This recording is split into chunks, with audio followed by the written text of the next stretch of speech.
Well, hello, and welcome to ZBrush Live. We will be spending the next couple hours working on our ATST model. And I wanted to mention that the last episode that we did got posted a little bit late. So if you guys didn't get a chance to catch it, it is now on YouTube, so definitely go ahead and watch it. One of the things that has been asked of me is just to do a quick introduction to who I am. So I'm a concept designer, and my website is kermaco.com. Here are some of the projects I've done. Most of these are personal projects. I don't really put my work stuff on here, because that's kind of, I do all sorts of different things, and some of it is not within the genre of my personal work. So if you want to find out more about what I do, you can look at some of the work here. And also my Instagram is really a good source to see kind of some of the stuff that I work on as well. And you can click on the link tree here, which links to all of my other socials. One to note is my Gumroad, where I have my the 17 are core primitives IMM brush that you can download for free. You can also download the UI colors that I have for free. And then there is also a paid for version of the primitives, and that includes 36 different objects. So wanted to mention that as well. And also, if you want to find out more about me on the Gnomon workshop, I've got a couple of workshops, and you can just go browse by instructor and find me by my name. So there I am, and I've got two titles. I've got one which is a mech design title, which is basically what I do here with a lot more detail. One of them is sketching with Oculus Medium, which I have a little bit of stuff to talk about today about that, which I had a really interesting experience with that recently, and I'll mention it in a few minutes. But before we do that, I'm sure that you can hear me okay, but let's just make sure that you can hear my voice okay, and then you can see my screen. And if that is the case, we can go ahead and get going. So just waiting to hear back from anybody in the chat to just type in that you can hear me. Looks like we've got a bunch of people from YouTube, and let's see if we can get some folks from Twitch to chime in that you can hear me, and also Facebook, but any one of the services. If you could just let me know, that would be awesome. I would greatly appreciate it. All right, use something here real quick. ICY Film, hello, nice to meet you as well. Thanks for joining, and thanks for all the other folks on here. Okay, good. So YouTube sounds good. That's awesome. And if we can get somebody from Twitch to chime in, that would be great.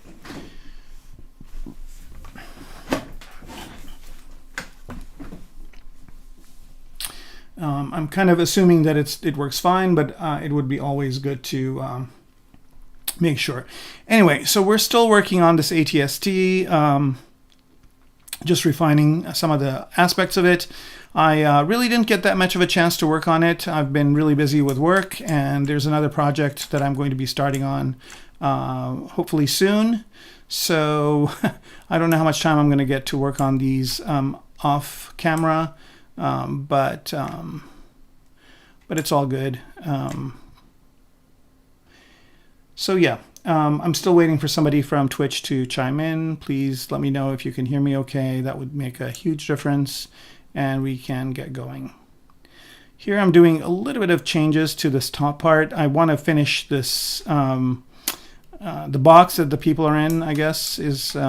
Somebody mentioned it as being a box the other day, which I thought was really funny. But yeah, so today I want to finish this, and I also want to finish the guns. I think we'll be done with the modeling today, and then we can start maybe some painting if we get done early. If not, we'll paint next time, and then just start posing it and rendering it. Okay, so still haven't heard from Twitch. I'm assuming everything is okay, so I'm just going to get going here.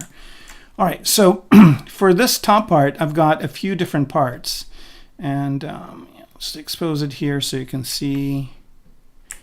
So yeah, this top part here is has this part happening, which is kind of low res, but also has another part which I don't know where it put it. I think these ones over here. So it's actually composed of 3 different parts. So let's bring it back together here, and let's start working on it. Okay, so still have not heard from anybody in Twitch. There's quite a few people on. I don't know if they're not at a keyboard or something. Okay. So I'm going to assume, since you guys on YouTube can hear me okay, that it's the same on Twitch. Okay, so here I'm just going to bring up the geometry for this. You can see it's a very low res. Actually, it's been actually, does it have oh yeah, it has 5 subdivision levels, but it's a very low res piece, right? So I am adding subdivision levels to it, but in reality it's a low res piece. I'm also going to hide the legs. I don't need to see them for this. I could probably even hide. Well, I'm going to keep these parts just to kind of have them. No, maybe I'll hide the hips too, so they don't get in the way. Here we go. All right.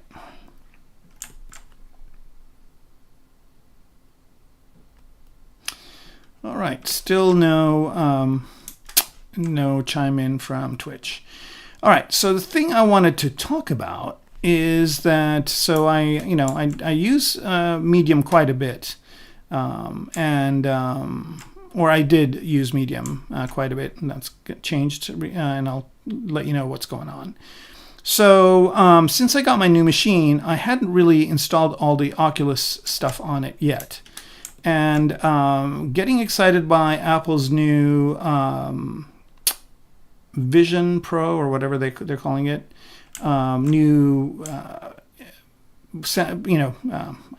they also gave it a new kind of name, which probably is going to take over because Apple's good at doing that. But spatial computer, or whatever they called it.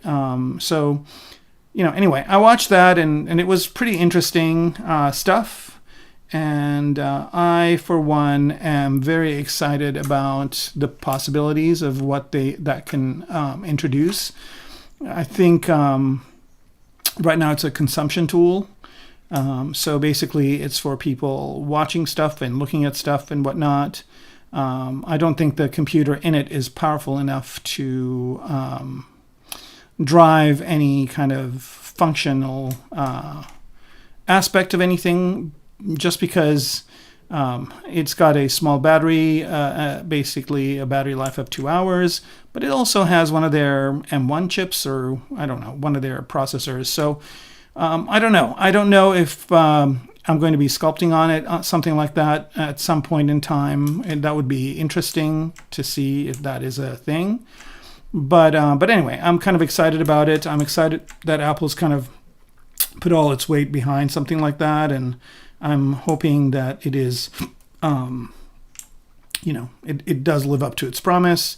I would doubt that it wouldn't, just again because I think when Apple gets into something, they really kind of, they do their homework. So that said, I'm like, all right, well, I got excited and I wanted to reinstall my Oculus, installed the Oculus software, and then went to Medium and it didn't work. So I guess from the time I used Medium last, Adobe released a free version of Medium, which is no longer on their website. And then the old version of Medium is not supported. So all of a sudden, this tool that I kind of depend on when I'm doing concepting was no longer available to me. And I got really angry about that. And I thought, that there should be a way to get the older version. I mean, I'm sure if I contacted the company or whatever, that they would have made it possible. But it was going to be more of a headache than it was worth. So looking into it a little bit further, I noticed that Adobe has released a product called 3D Modeler, and I guess they put a lot of the features of Medium into it. And at first I was a little bit angry that I had to buy that or subscribe to it. So I opted to buy it on Steam, didn't subscribe to it.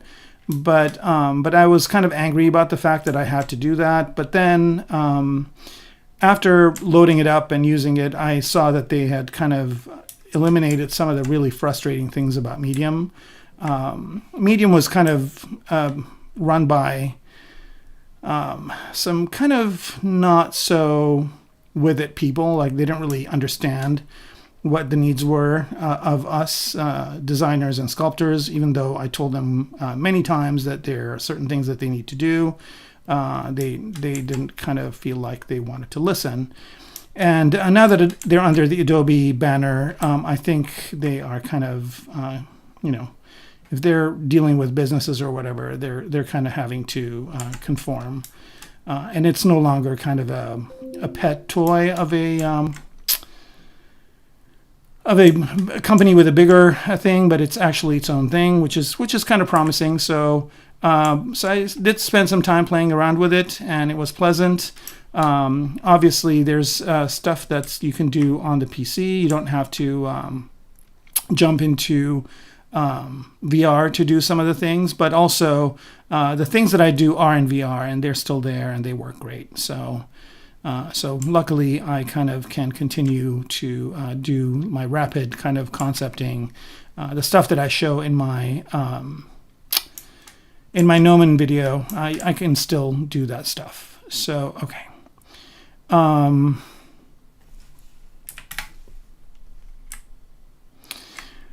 So that dissertation out of the way, I just thought I would mention that as something that was important. And also that kind of made me think about something else, which is that we take a lot of these tools for granted where we're using them and we think we can use them forever. But companies can make changes in which they will not be available to us anymore. So if you are getting software, make backups of the installation files, and definitely kind of try and future-proof yourself so that if you do need to use these apps for work or for projects or whatnot, especially if you're a freelancer like myself, that you have the ability to continue to use it if the company goes in a different direction. Case in point, let's say all the people that were using Softimage were kind of left out in the kind of dust. And even though you can still get the latest version, I think, I'm sure those people were very, very kind of worried about whether or not they're going to be able to continue to use their tools. And of course, the companies will tell you there's newer things that you should use, but sometimes you're just kind of set in the way that you use a piece of software, and in order to get your work done, you definitely need to have that version or something that you kind of are familiar with and don't want to spend time kind of reinventing and learning how to use a new version. Anyway, so I'll get off my soapbox about that, and would love to hear your feedback on it. And yeah, if anybody has anything they want to say about that, I'd be more than happy to have a conversation about it, because it's kind of new and near and dear to my heart. And yeah, just having experienced that frustration, I think it's important to just kind of take note of the fact that that is something that could happen. So Ellis Davies, hey, welcome to the stream. And you're asking a question here. When sculpting, do you make low first or make low after high? Okay, that is a good question. That's actually a really, really good question. And the answer is I don't look at it as low poly and high poly. I look at it as kind of the purpose, right? So initially I do the primary forms.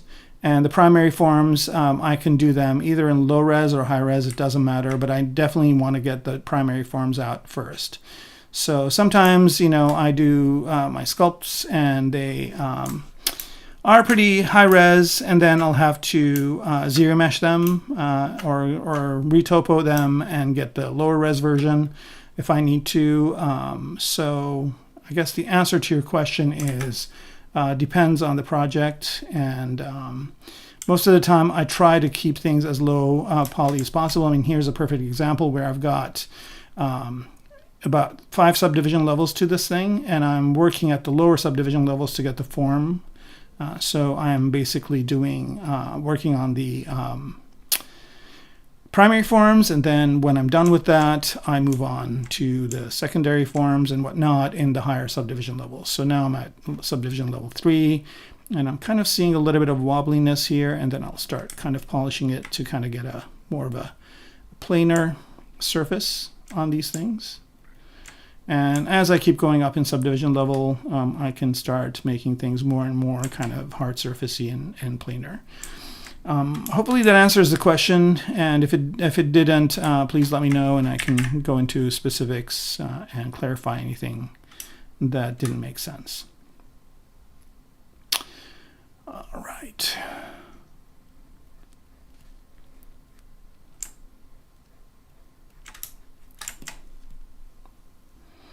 All right, so I'm assuming what I'm doing is I'm creating. So these are going to be lights here poking out, right? So, and then I kind of I'm trying to. All right, you get it? Okay, awesome.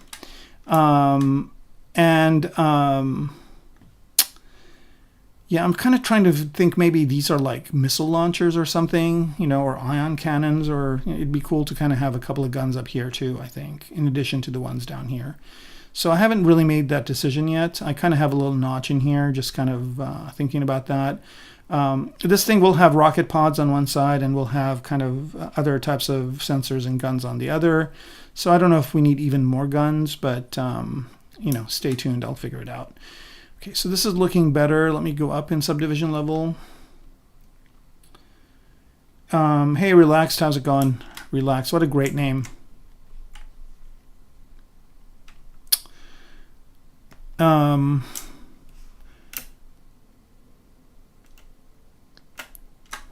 right.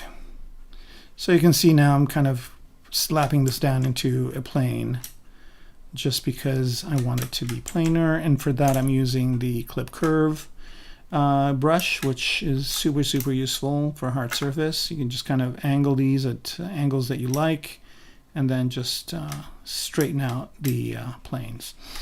All right, so there's that. I think that's looking okay, and I might do some detailing on here later, but right now it's looking pretty much the way I want it to. So I'm just establishing kind of the base level of it. Okay, so Alex Martin, do I sculpt in VR? Absolutely. So I use medium. Well, I shouldn't call that. After that whole dissertation I gave, I shouldn't call it medium anymore. I think that name is dead. But I use Adobe's 3D modeler software to sculpt in VR. It used to be called medium, and now it's called something else. But it's basically the same program, only made a little bit better. I think they explain things a little bit better as well. So I think it's a good thing. But I do, yes. But that said, let me throw up a big caveat. I can probably work in VR for 15 to 20 minutes at a time. I don't want to sit there all day with that headset on, just because I think it's kind of disruptive to my workflow if I'm in it for a long time. So what I do is I create rough sculpts. And what I'm going to do here, let me just quick save this.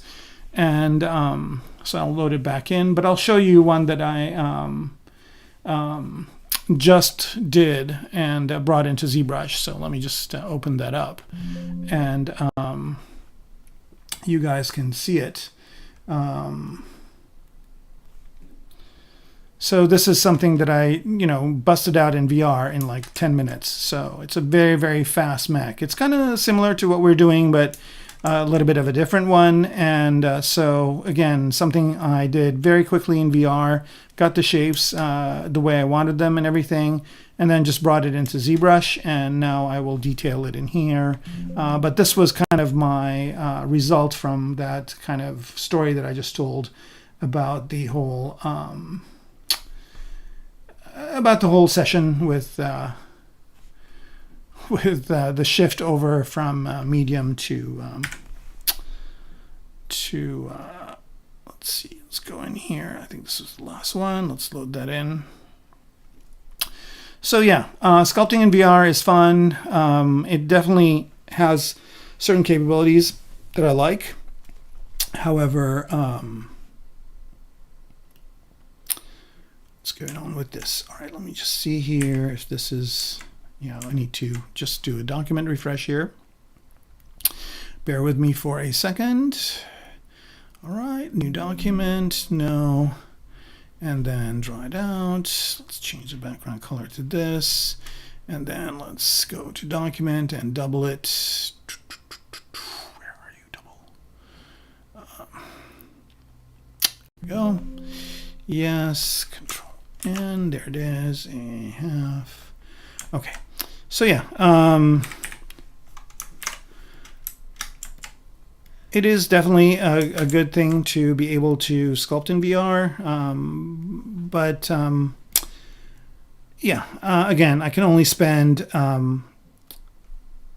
maybe 15 to 20 minutes, half an hour at the most in VR, and then I kind of need to do something else for a while and then get back in.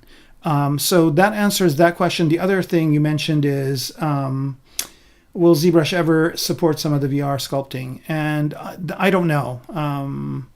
I think, just because of what I said earlier, I don't know if I would want that. Like, I don't know if I would be spending all of my time in VR working in ZBrush unless there was something dramatically different about it that is advantageous. And then the other question is, what are the advantages of working in VR? The biggest advantage about working in VR doesn't really apply to me, but it applies to other people that are just starting. It's a lot more intuitive. So somebody can get up in sculpting in VR a lot faster than they can get up in sculpting in ZBrush, in my opinion, just because if they have never used any sculpting software, VR kind of has a very natural way for them to get going. That said, after you get kind of that initial thrill of being able to sculpt, being able to do something of significance takes a long time, and is kind of frustrating, especially tertiary forms, secondary and tertiary forms, I think are kind of a lot tougher in VR. Another advantage of VR is that you are in the environment with the object. So right now I'm looking at this thing, I'm looking at it on my screen, it's right there. That's great. But with VR, if I'm looking at this, I could make it as big as it really is and kind of get maybe some other ideas about working with it. So, so there definitely are advantages. I definitely don't think it's a replacement for the desktop just yet. But who knows? Maybe the ZBrush folks will come up with a way that make it more useful, or maybe somebody else will. That's all remains to be seen. But I definitely think Apple's kind of jumping into this world is going to, kind of bring the game to a new level. Because I think, for all intents and purposes, I think most of the VR world is kind of dead. Microsoft let go of all of their HoloLens people. I didn't really think that was going to ever make it, which is sad because it had a lot of potential. And, who knows? They might revive it now that they see Apple jumping into it. And then I don't know what's happening with Oculus and whatnot, but VR used to be a buzzword, and now it's kind of AI is the buzzword, so everybody's kind of forgotten about VR. And those are just my opinions, by the way, not the opinions of anybody else. Hey,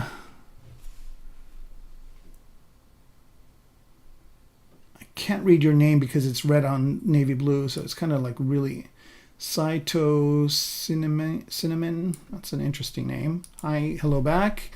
All right.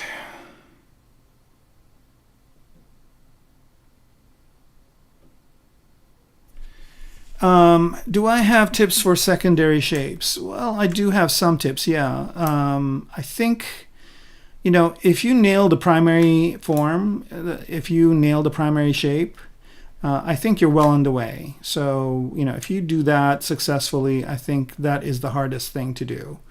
And the time, and the one that people spend the least amount of time in.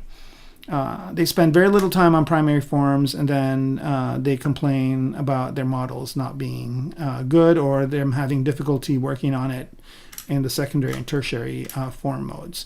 So definitely spend as much time as you can on primary forms. Once you get that kind of established, once you feel pretty comfortable with the primary forms, then you can start on the secondary forms. And the way I would work on secondary forms, or the way I tell my students to work on secondary forms, is kind of in a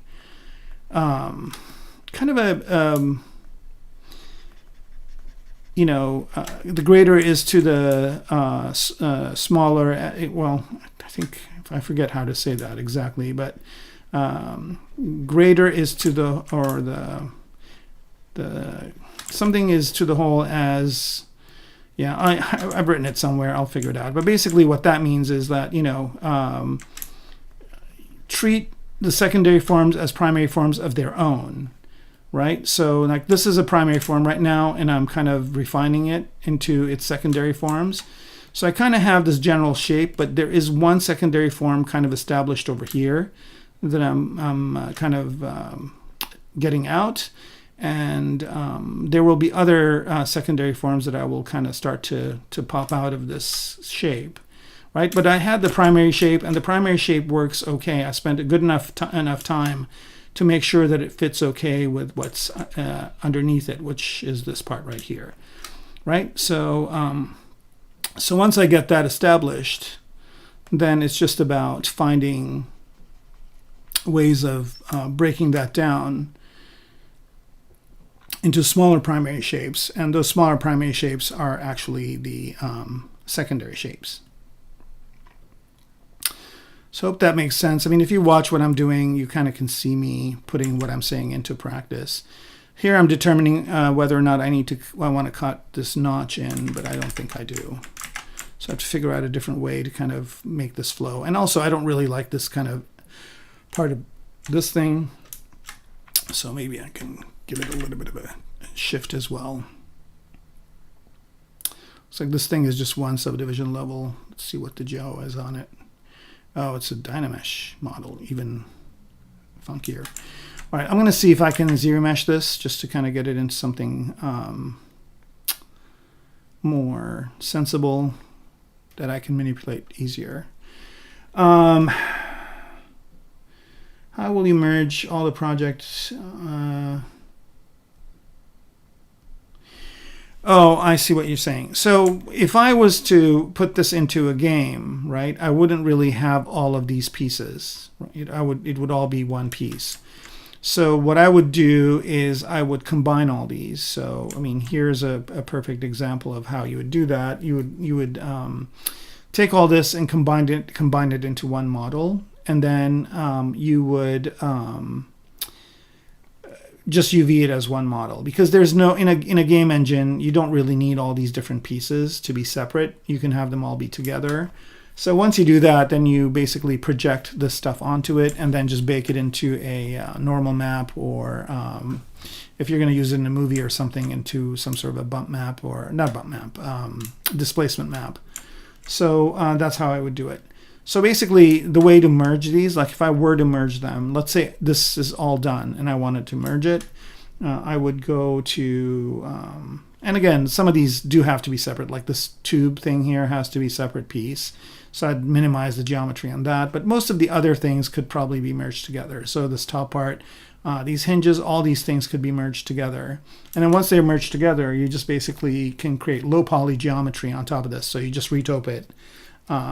Sometimes zero mesher works, but you probably would need to, if it's for a game or VR or something like that, you'd have to manually retopo it. And then basically you have the UVs, and then you can just bake the you can get the details onto the UVs via a normal map.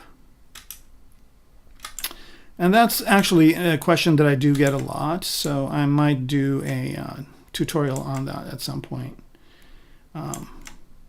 But there are people who do that kind of more towards their jobs. I mean, for me, I would prefer not to do that part. I'd prefer to kind of farm out that part to somebody else and just do the concepting. But sometimes when people hire me, they don't have that person, so I have to do it, which is fine. It's not that big of a hassle.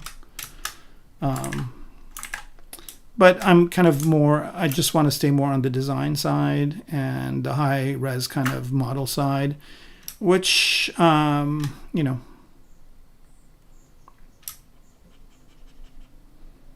which a lot of times people do in 2D and nowadays also do with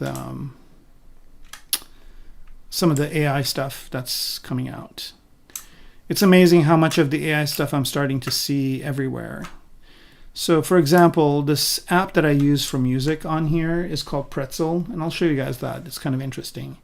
So it's this app here called Pretzel, and I was just kind of looking at their stations, and they have these new stations, and I'm looking at these images, and you know, I know for a fact that all these images are AI images. Right, so they basically got this, you know, they just put in the name of a car and a shading. I know this is AI. And let me start moving here to the right. This is AI. And as I scroll through here, this is AI. This is definitely AI. That's AI. So all these images here are AI.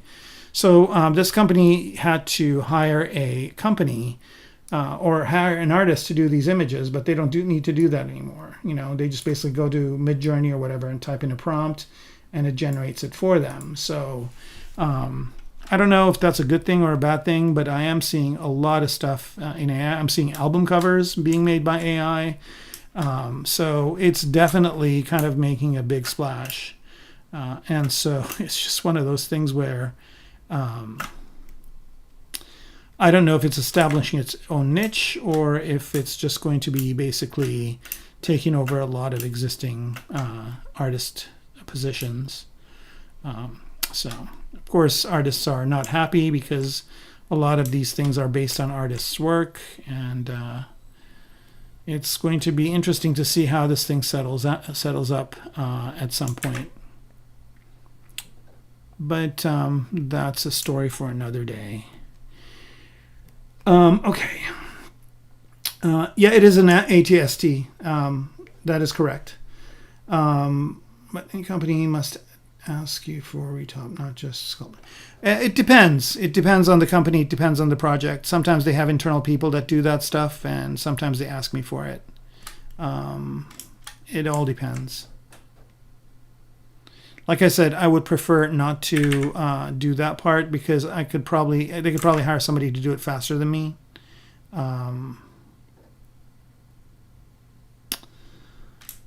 There's something that like if I had an AI tool, I would be happy about because I'd let AI do that retopoing and whatever. Like that's the job that I kind of don't enjoy doing, even though I welcome getting paid for it if I don't have other work. But if I do have other work, I would rather farm it out to somebody else.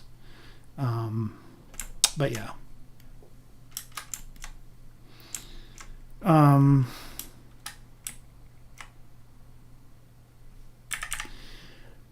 The only advantage of me doing it, I should mention this too, the only advantage of me doing it is also that I could probably, I know kind of all the different shapes, and if there's anything I need to go and change in the high-res version, I can go do it, versus that being a conversation that would take time. So if we're in a tight deadline, I could probably get that done faster than having to go back and forth and deal with talking to another person, maybe a modeler or a rigger who's doing that part. Most of the times it's kind of a modeler.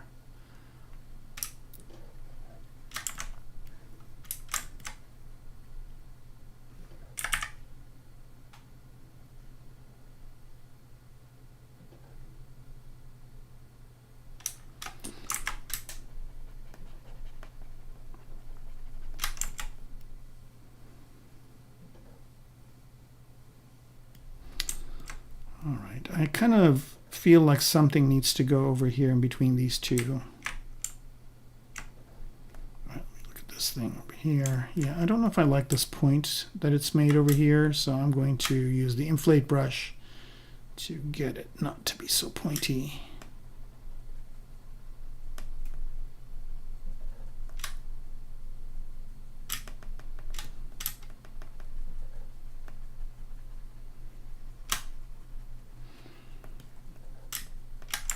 That's weird. There's this weird kind of little piece poking out. I don't know if you guys can see it, but I'm going to try and beat that one down. Only do it this way. I might remesh this thing too. Oh, this is coming all the way from this side. That's weird. All right, let's just. Is this masked? What's going on?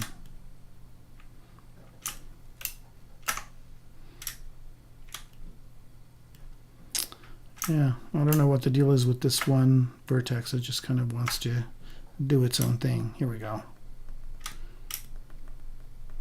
I think the problem is it's poking through here. So let me see if I can poke it back out. It's just, I mean, this is kind of wonky geometry over here. So I just need a smaller brush size for it. So when you get into a situation like this where you can't make your brush size smaller, you can double click on this dynamic thing on top and then you can make it smaller. So this little dynamic thing is a toggle, and I mean ideally you want that on, but when you get into situations like the one I'm getting to here where you want a smaller brush, then you can turn it off. I'm turning it back on, right? So here we go. All right, I can trim dynamic for that one. I could. But I think this is kind of okay. And then I'm just going to zero mesh it anyway. I'm going to redo it. So I'm going to zero mesh it at same geometry, and let's see if that gives us something a little bit better. Oh, it kind of did. All right, and then I just H-polish that. So here I have, I have pretty high geo, but it's kind of, it's kind of okay, and I can work with this. And the other thing that's happening also is that poly count numbers are not as strict as they used to be. And for this, I'm going to delete half of it. There are ways you don't have to do that, but I'm going to delete half of this, so I can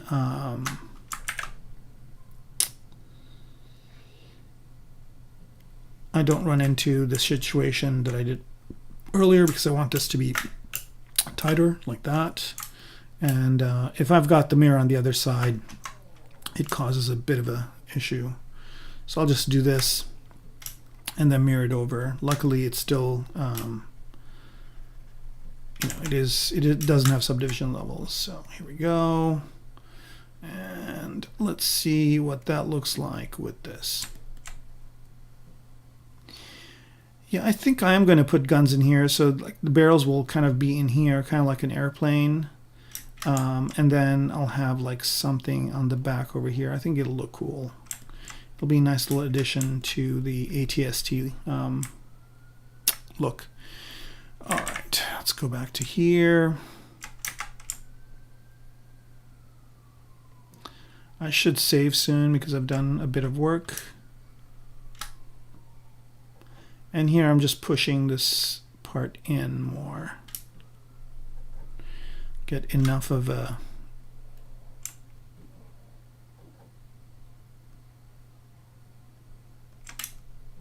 there we go. Like that. Okay, and let's just because I'd have to do that on the top part too.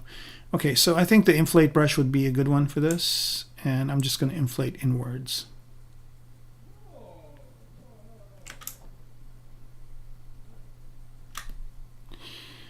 All right. Double vertex issue? No, it wasn't double vertex issue. I think it was just a vertex that kind of got out of the control. It happens every once in a while. It was easily solved. I knew I was going to remesh it, but I kind of wanted to show you guys how you would solve a problem like that if you didn't have the remesh option. Okay, so here I'm just kind of getting this to be more of, like if you look at an F-15 on the wing, it's got like one of these things. I think the F-16 has one too. So if you look at planes, they have this little cutout, and out of which a kind of a cannon protrudes out. And I'm also going to try something else here.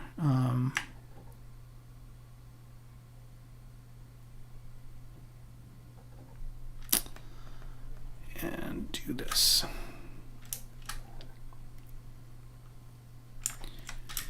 All right, let's add one of these on the other side. Mirror and weld. Okay, there it is.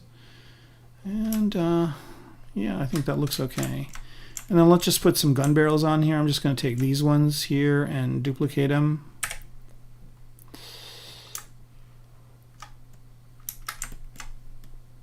And this is just kind of experimenting now.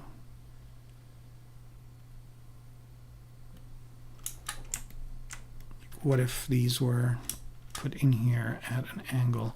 I'm going to split these out, split unmasked points. So they're their own thing. Make them thinner and shorter. Just move them into here. Again, I'm just kind of testing out to see if this will work.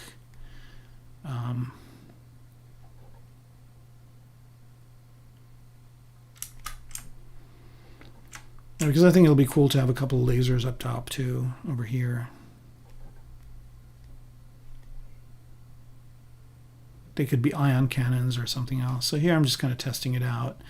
So, having done this here, I mean, this is kind of one of those concept design type of things that needs to work. So let's say I do that, and this is fine, and lasers are there, and it works fine. I can even kind of push these in a little bit more just to kind of get that little bit of a cutout. That looks so cool.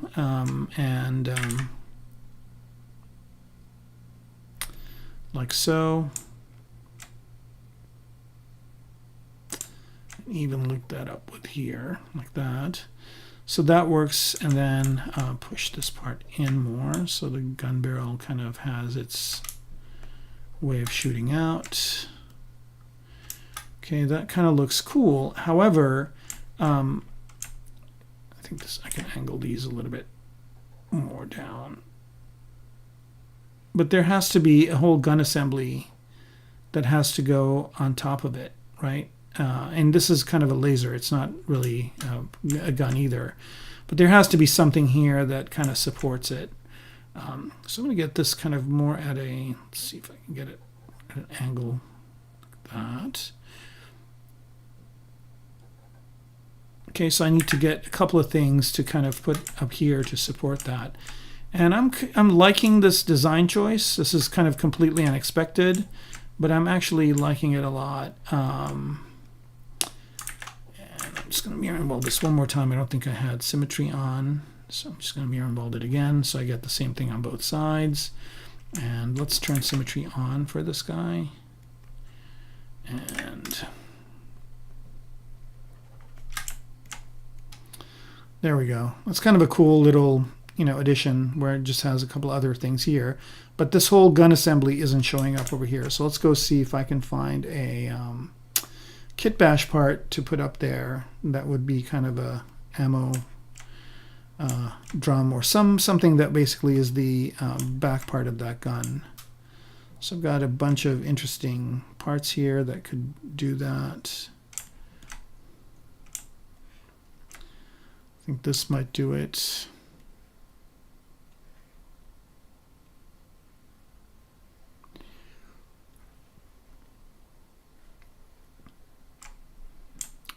I think this will do it right here. All right, so I'm just going to select this part and kit bash duplicate and go back here and paste it.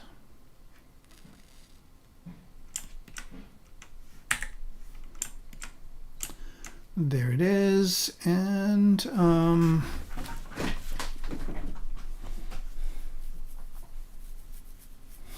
let's see.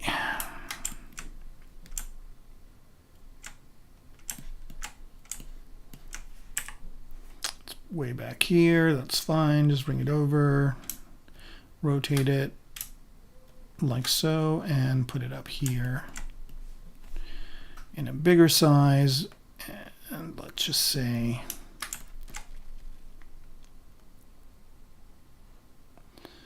there we go. So that basically kind of creates the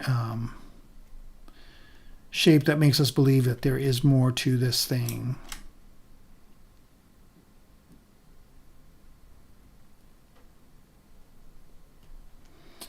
And this is a pretty low res piece, so I can do a whole bunch of manipulation with it still to get it to be more like that. Now that changes the silhouette of the ATST a little bit, but it didn't do it in a bad way. And I kind of like that it's kind of outside of this kind of area where the pilot can get out and do stuff on top of the machine. Only thing I don't like is kind of what's going on over here where these kind of shapes are clashing. So I'm going to make this shorter and push it forward so it's not interfering with that. Maybe something like that. And also, I think I can bring it in a little bit and orient it. Okay, I think that's good. All right, now I need to work on this thing a little bit in the back.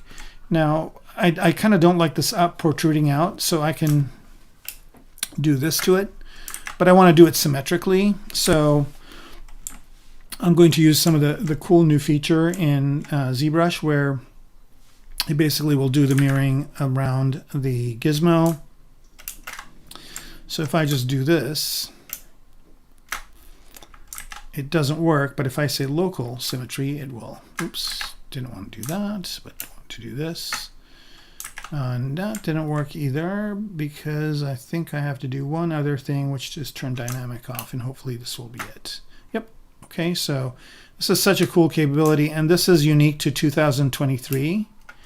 So it's worth upgrading right there, is just so you're able to do what I just did. Before, what you'd have to do is move this thing to the center and do this operation, but now you can do it right within the object itself. So now I'm working symmetrically with this thing, even though it's off symmetry and it's not exactly in the middle of the world. Okay, I see some posts you guys have. I will respond to them in just a minute. Let me just adjust this. I'm kind of thinking maybe this goes under this part, like this. There we go. Now it's still not selling the kind of the line of the gun. So if I look at the barrel, if I go to the barrel and turn transparency on, I can see that it's kind of going into it, but you know, it would sell it a bit more if this thing was coming out a bit more. So let's go do that. And now I'm not working symmetrically. Unfortunately, I'm just kind of changing this out a little bit. Yeah, it's still not completely selling it. I think it has to go all the way to here somehow. So let's see if I can make that work.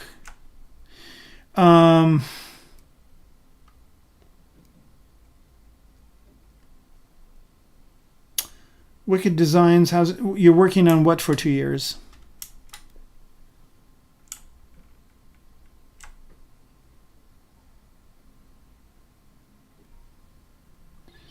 And then Ryan is saying you. I don't know what that is implying either.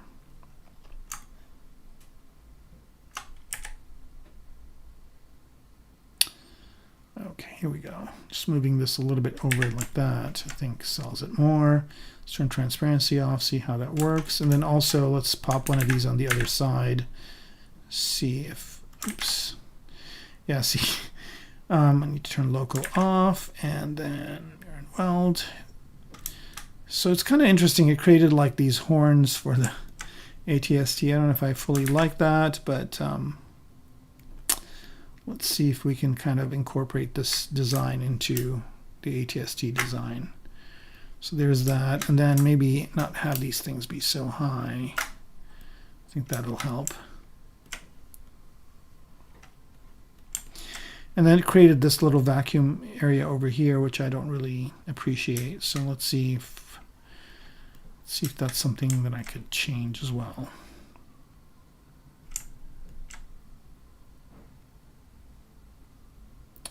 By just moving this up. And again, this thing is a Dynamesh, so I can make all sorts of changes to it and not really worry about it because I can just re-Dynamesh it. So I'm completely changing the shape of that thing, which I never really kind of liked anyway. This is looking a lot better. Oh yeah. All right, so let's take a look at this thing still. Let's just Dynamesh it, or is it a zero mesh? I guess it is a zero mesh. Okay, just let's re-zero mesh it with the same number of polygons. So there it is, and then just kind of refine this over.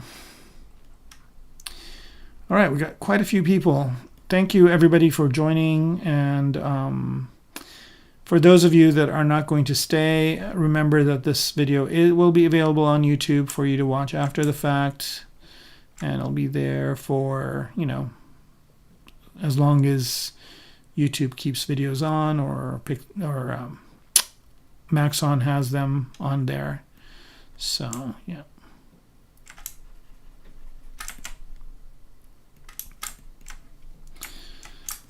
All right, so I'm just kind of making this more streamlined. Let's turn polyframe off.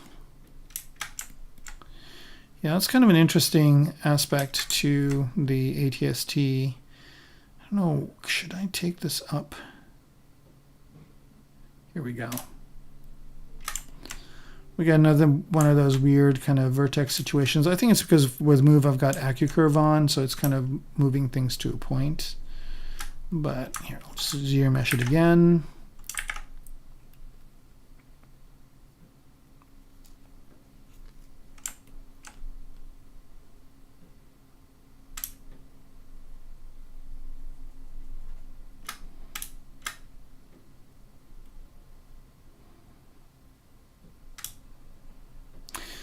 I think one of the things I'm really excited about with the Apple release is that they did show that you can look at 3D objects in your own space.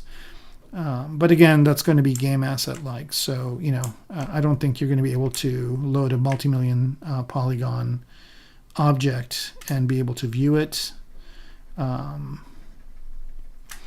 other thing that I thought was kind of weird is that they partnered with Unity instead of Unreal. Like Unreal would have probably been a better partner to go with, but who knows.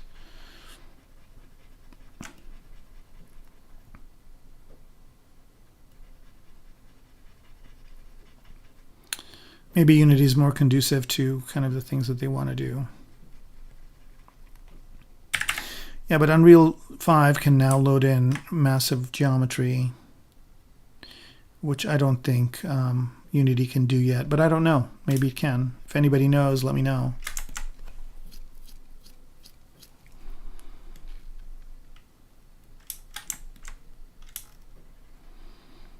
Again, this is creating an area down here. I keep trying to dynamesh it, but it's geomeshed. It's creating this area over here, but I don't really care about it because it kind of works. So I think this is going to be good enough. And let's bring Dam Standard up. So here's a perfect example of me kind of creating a secondary shape. The person that asked, let's see, who was it that asked?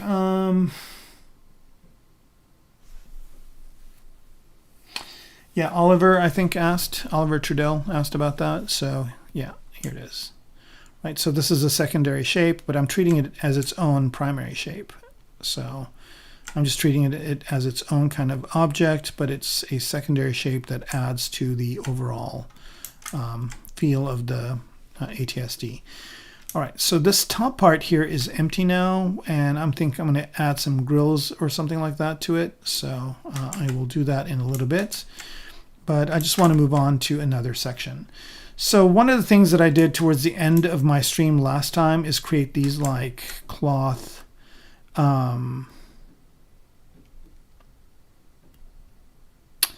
rolled cloth kind of beds or camo packs or whatever they could be in this case. And I think I have a couple of them over here. Let's see where they went. I think I hid them.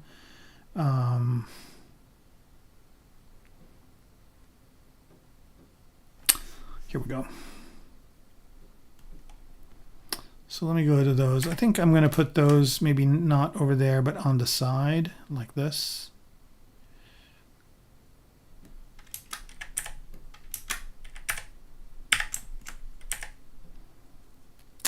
Maybe not have them be so big.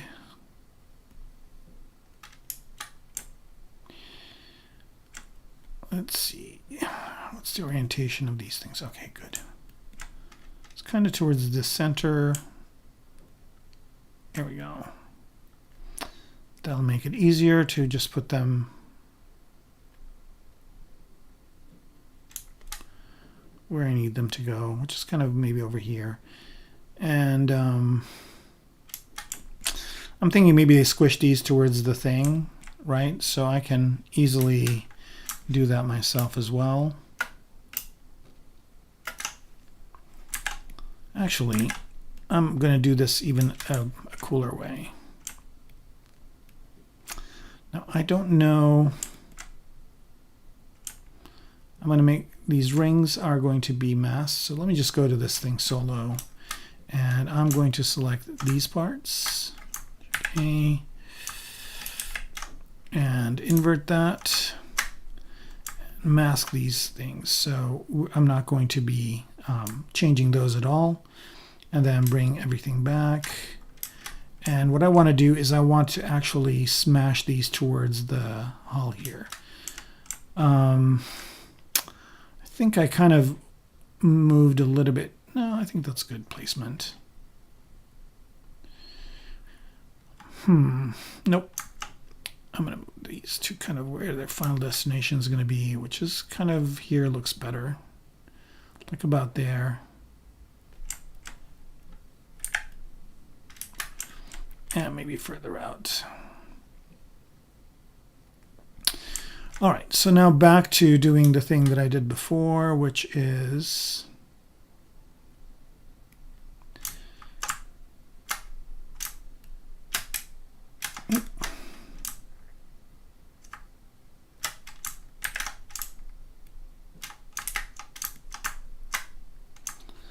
mask these, bring these back, and then I'm going to go ahead and turn dynamics back on for these guys. So I'm just going to go here down in subdivision levels to maybe 2. Okay, and then I'm going to go to dynamics, which I have over here. And I'm going to do a inflate of, let's say, 0.2 and turn everything back on and do a recalc. So now that basically has deemed everything else as a collision object. And so as I move this, man,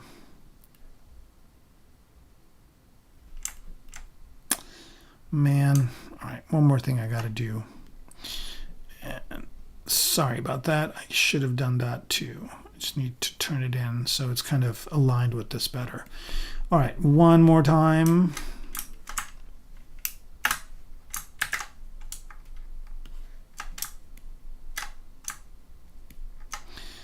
All right, here we go. And then dynamics is on, and then I'm just going to go to the cloth transpose cloth.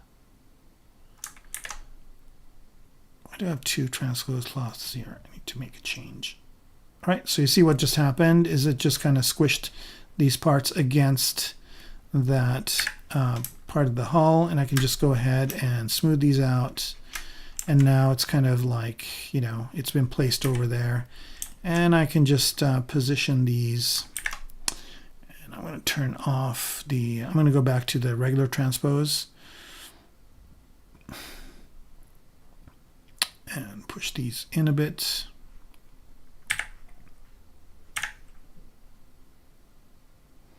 And just kind of move them into place.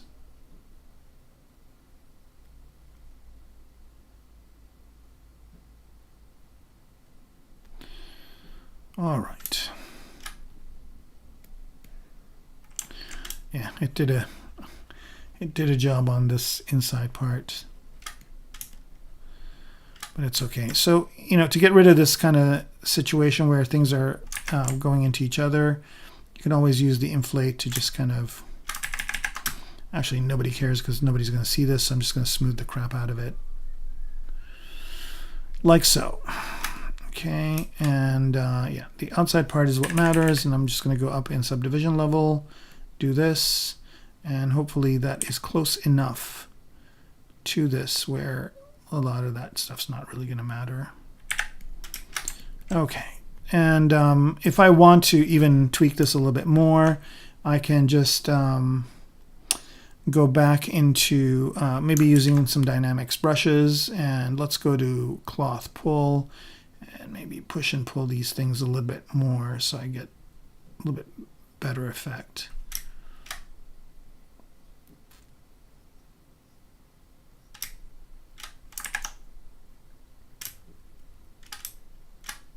There we go.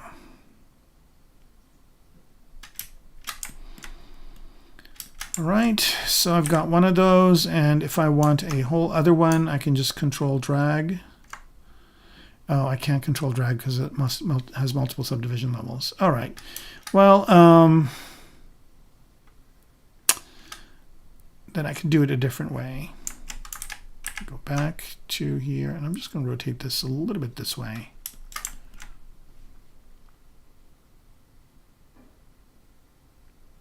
Here we go.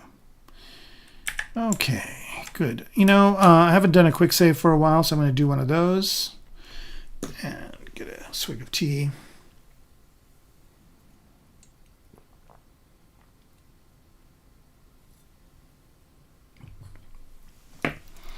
Okay, that went pretty fast. And then another thing I also want to do is I want to go back to using, like, let's say a cloth pinch. I just want to make sure that's saved. That was really fast. Yep, it's there.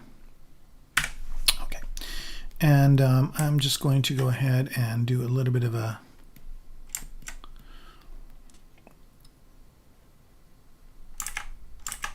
little bit thicker brush and just kind of hit this edge here just to get a little bit more of a fold like that. Yeah, dynamics is really, you know, it's kind of a godsend in ZBrush. It really is.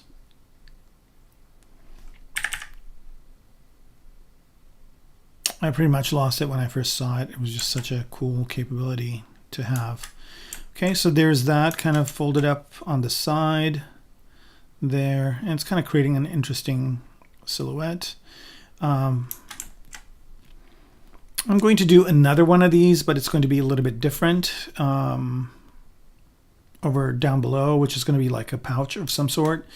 And I think I can make these just a tad bigger.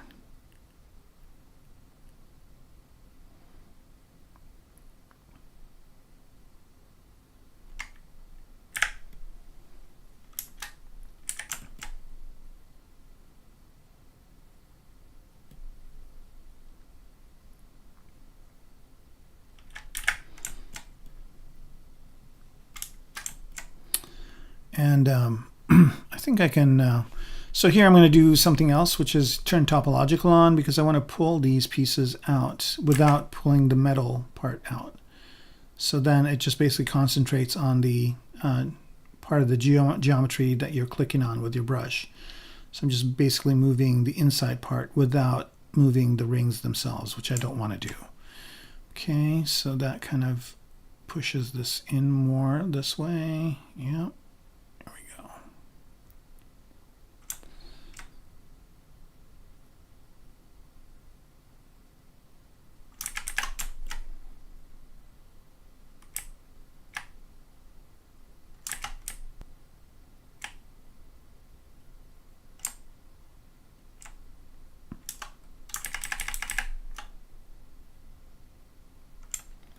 Of course, I could remask that.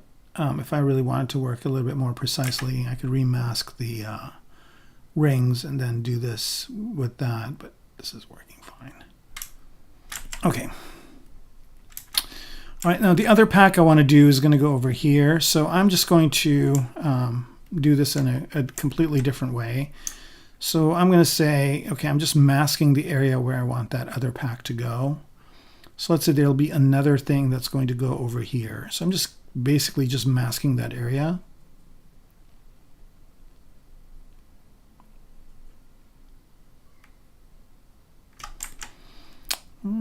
Is that good enough? I think that is good enough. And what I'm also going to want to do is I want to make sure that I could add 2 of these if I want to. So I'm going to leave enough room for there to be 2. And then just blur that mask and sharpen it.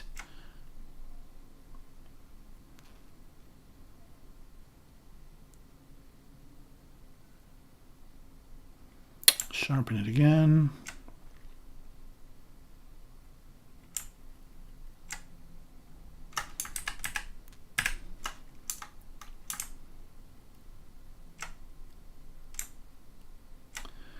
Okay, so that looks about right. Maybe add more this way. Okay, so let's say I want a shape like this. So here I'm just going to pull out that piece by using extract Pro here, but you can also just use the extract capability of ZBrush. So there it is. I just popped that piece out. And let's take a look and see what it looks like. What I like about Extract Pro is it just basically puts it as a separate subtool, does the zero mesh for you. And here I'm just going to zero mesh it down a bit, so it doesn't have as much polygons. So I'm just going to keep doing this until it gets less and less and less. I think that's about right. And then just do a little bit of a touch up. Okay, so that's what the pack's going to look like. It's also going to be kind of cloth like this one over here. And this is maybe where they put some of their other stuff. And I'm just going to get like an interesting shape out of it.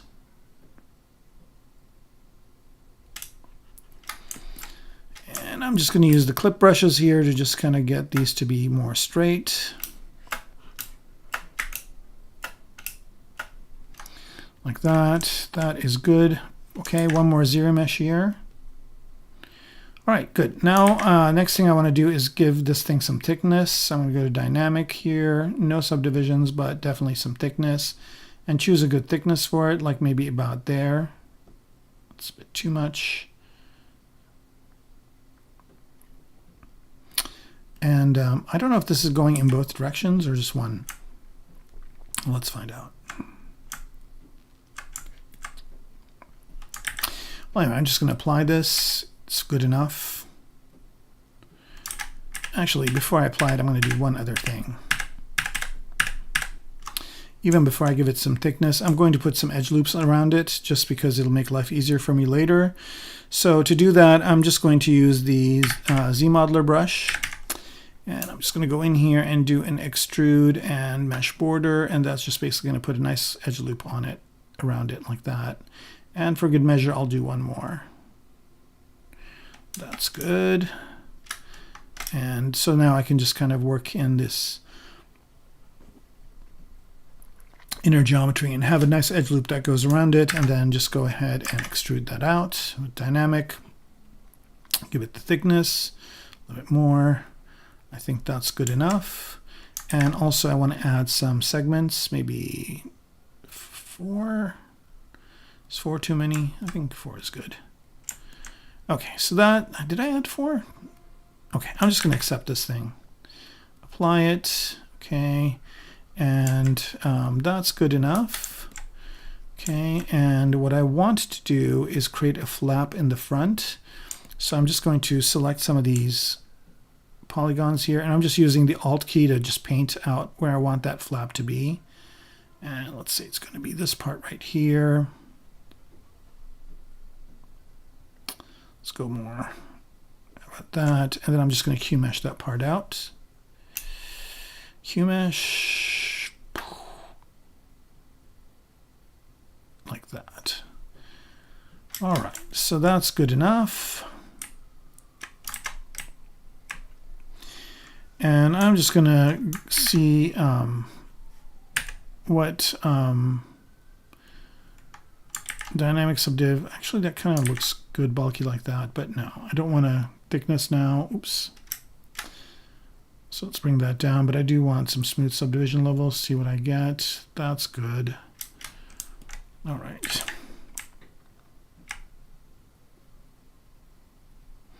So I'm just kind of using the sculpting tools to just kind of get this to be more or less what I want it to look like. And again, this is going to be soft goods, so it's going to be kind of attached to the inside of this, and it's going to be soft goods. So I'm going to go into dynamics again soon. The only thing I also want to do is just squash it down a bit. It's a little bit too big.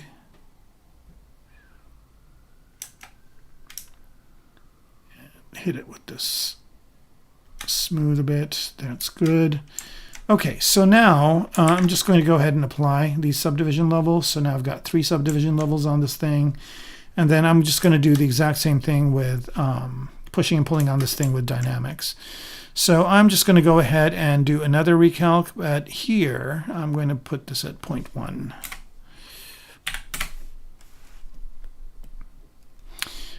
Not 0.01, but 0.1. Let's do that again. And resolution is 2048 is good. Simulation points, let's double that. 512. Let's let it not collide with itself too much. And don't care about floor collision. All that is good. And then just go here and use some dynamics brushes. So I'm just going to use the cloth pull here and just start. So you can kind of see that back just kind of slapped on to the surface. And I don't know if I want to keep that or not, but it's kind of creating a neat effect. I'm just going to smooth this down and start moving this over. So it kind of creates that kind of effect over there. And then I'm going to use the cloth pinch. Actually, let's use this one. Oh. To do that. Let's see what that looks like. Yeah, there we go. Now, I don't care about this part that's kind of slamming against the surface because I'm going to push that in and it'll sell it more, but let me put in more of this to this. There we go.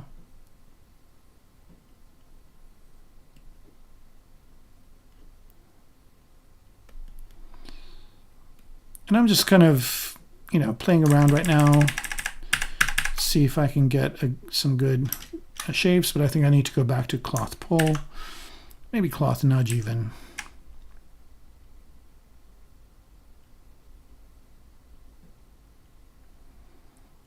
Give it a little bit of weight here on the bottom.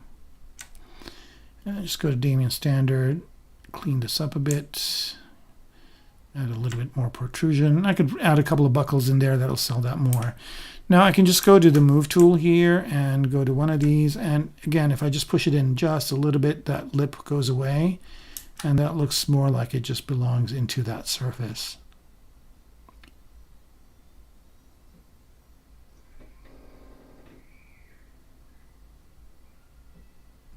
There we go. Okay.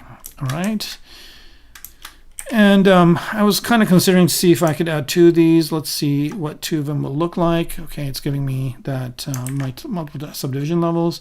So I'm going to go to 2 and delete lower and higher. I've got enough of the shape here just to kind of show me if that's going to look good if I have 2 of those. And I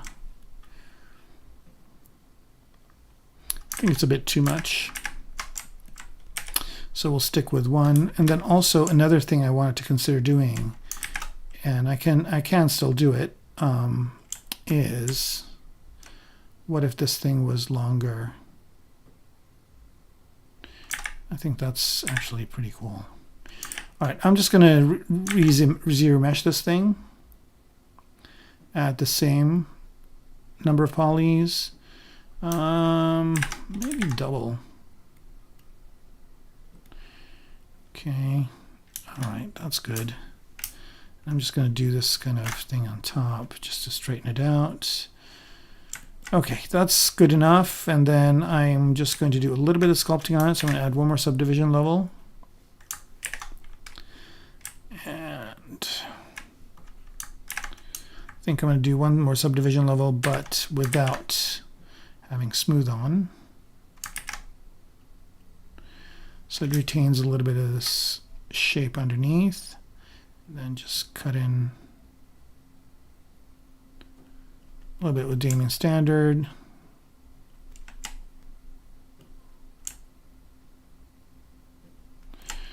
And I might do a little bit more of cloth simulation on this in a bit. Okay, let's do that now. Let's do cloth. Let's do nudge.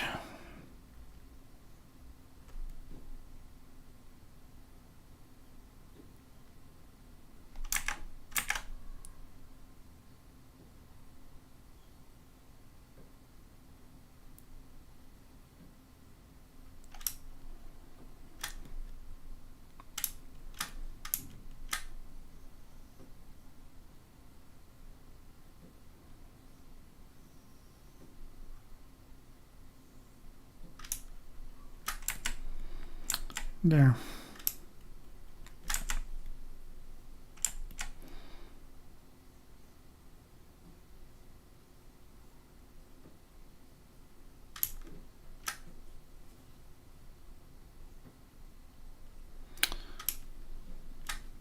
I think I need to use cloth pull for some of this parts over here. There we go.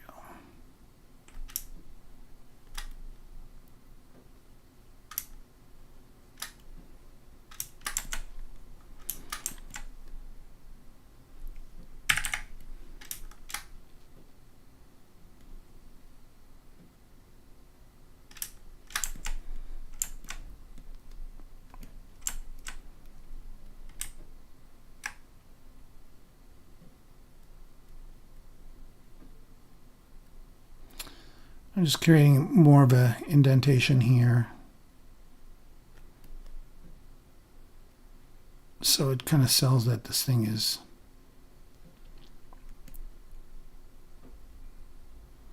two parts, even though it's just going to be one. All right, that's good. And there are, on the ATST, there are, I mean, if you look at it, there are kind of packs and whatnot over here. So you guys can just bring it up to the camera. So there are pieces that kind of do that. So this simulates a little bit of that. And the only thing I'm not happy about are these round corners. So I'm just going to go to the move brush with AccuCurve and pull these corners out a bit so they're not so round.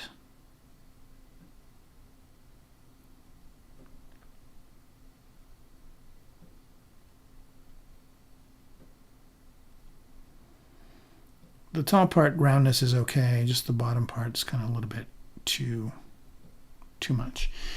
Okay, FoodWiz34, I'm making an ATSD. If you've seen Star Wars, you know what it is.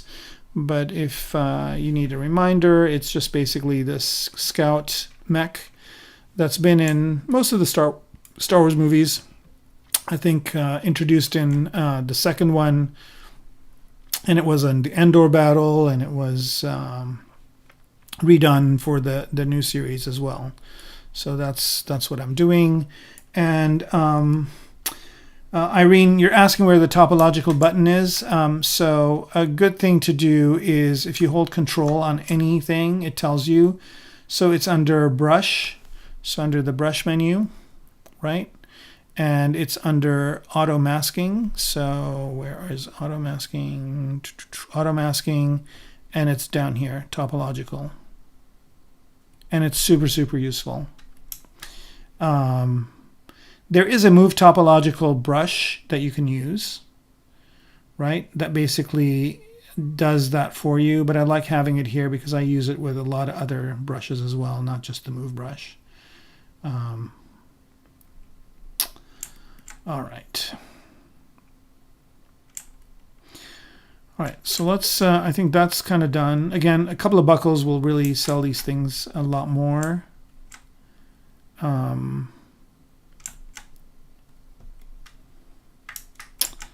But yeah, those are that's that. And then I just want to make this part right here a little bit kind of more. I was thinking of creating a panel, but I just need to make this a little bit kind of more of a hard surface.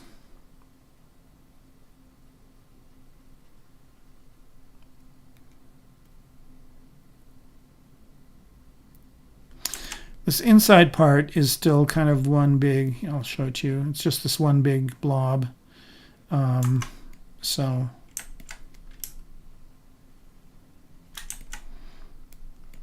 it's still kind of a bit rough, right? It's got another subdivision level, I guess. I should go up to it and see if I can do this without having to create a panel in this back area.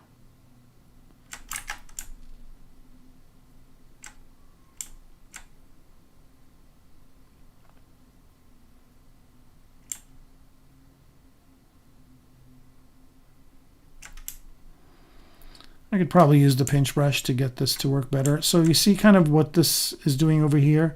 That's because I'm fighting the geometry over here somehow. And yeah, the geometry is not really flowing right. Okay, so what I'm going to do here is for this part, I can delete the lower subdivision levels and zero mesh it. So I'm just going to go ahead and go here, delete lower, and zero mesh it at the same number of polygons. And let's see if we get something that is a little bit more conducive to what we want to do. Okay, so how are we doing on time? Oh, wow. I might go a little bit more today just because I have the time and I'm having fun. So hopefully you guys can stay on. I might go for another half an hour after 9.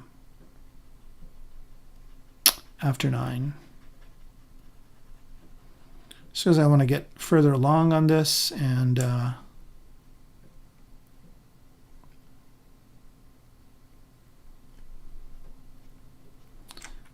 I'm still getting a little bit of a, still fighting the topology here a bit, but it's a lot better.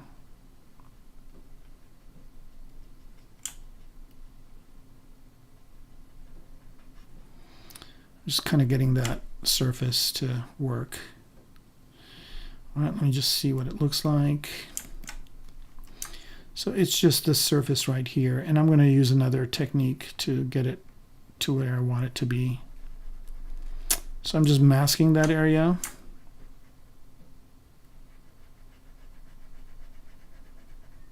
That I want to be planar.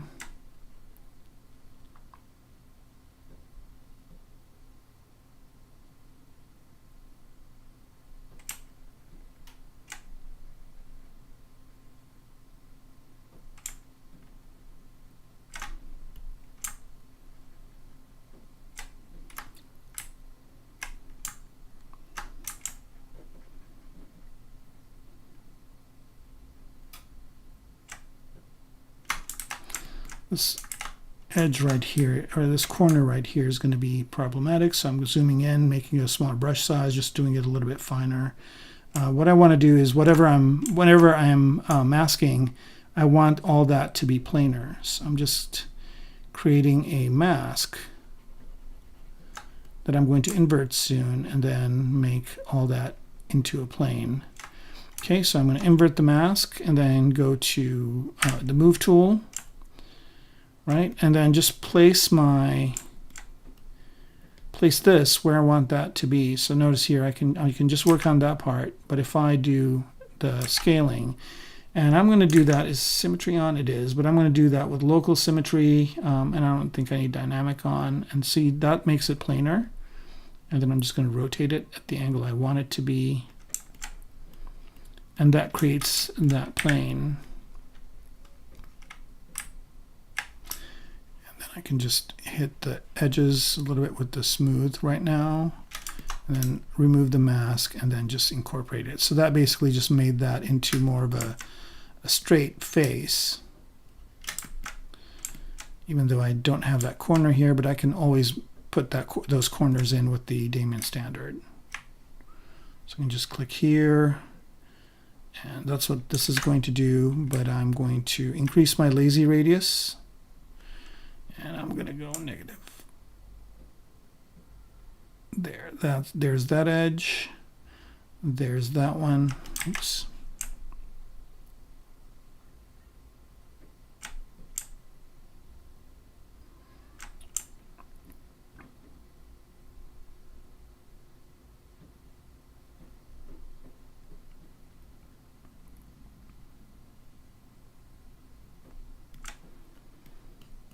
Okay, so right now it's going up a little bit over, but that's fine, because what I can do is just use H-polish and knock it back down.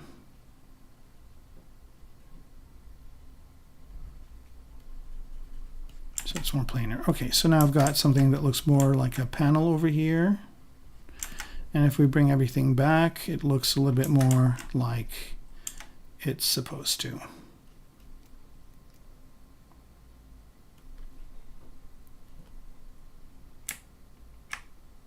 It's just amazing to be able to manipulate hard surface sculpturally. I don't know any other tool that could do this so well. ZBrush is just great for that. And not too many people use it for this purpose. There are a few that use it perfectly, but there are people that just think that the only thing they can do with ZBrush is organic stuff. And unfortunately, a lot of production thinks that way too. And it's always a hard sell to get these kind of set in their ways VFX people to understand what ZBrush can do.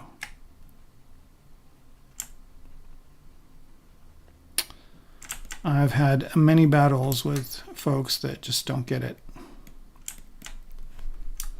and will continue not to get it until they are moved to a different department or are replaced by younger, more savvy soups.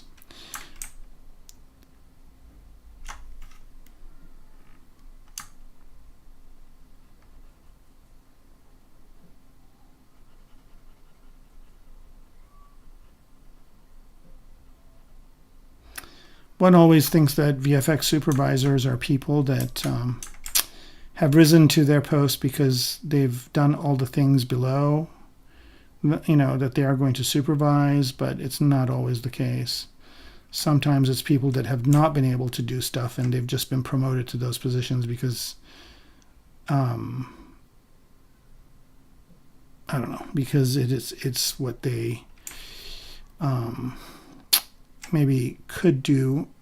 So if a company has invested time and money into a employee, then they want to see if that employee can do other things. So sometimes they do the supervisor role.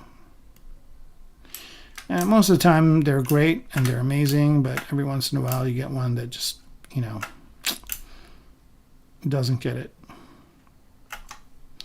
They might get some of the things, but they don't get the ZBrush part. Now what I'm doing here is I'm doing the same thing I did before, but I'm doing it to this back part just to kind of get it to be more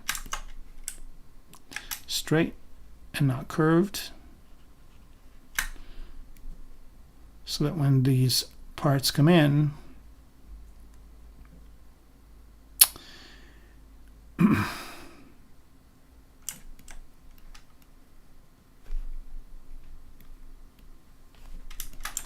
in the back, they kind of look more like this. Okay, there seems to be something over here. What is that? Do I have, what's this part? Oh, I see.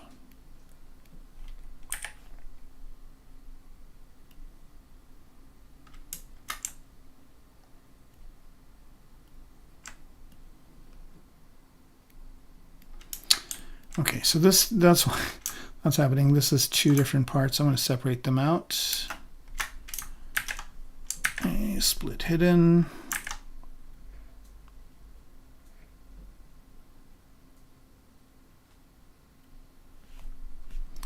And I want to move to that other part over here.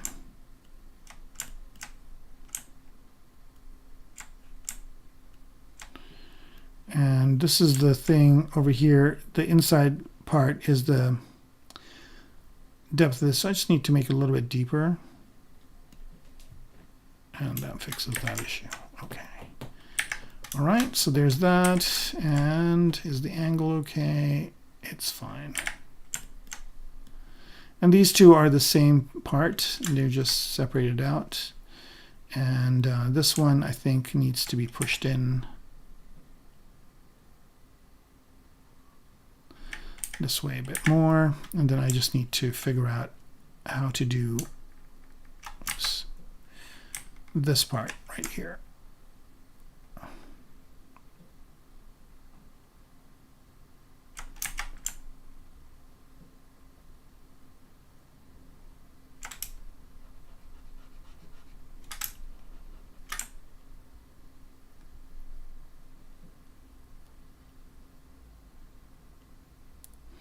I'm just adding a little bit of a area in the back here just to straighten it out with H polish. There it is. So that's that, and then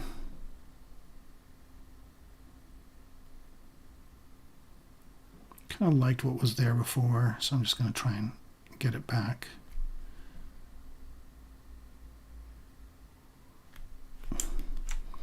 Maybe there's a panel that goes across this way. And then there's one on the bottom. Okay, Eduardo, you're saying something. Hang on, I'll be right there to answer your question. Maybe I should do that straight line first.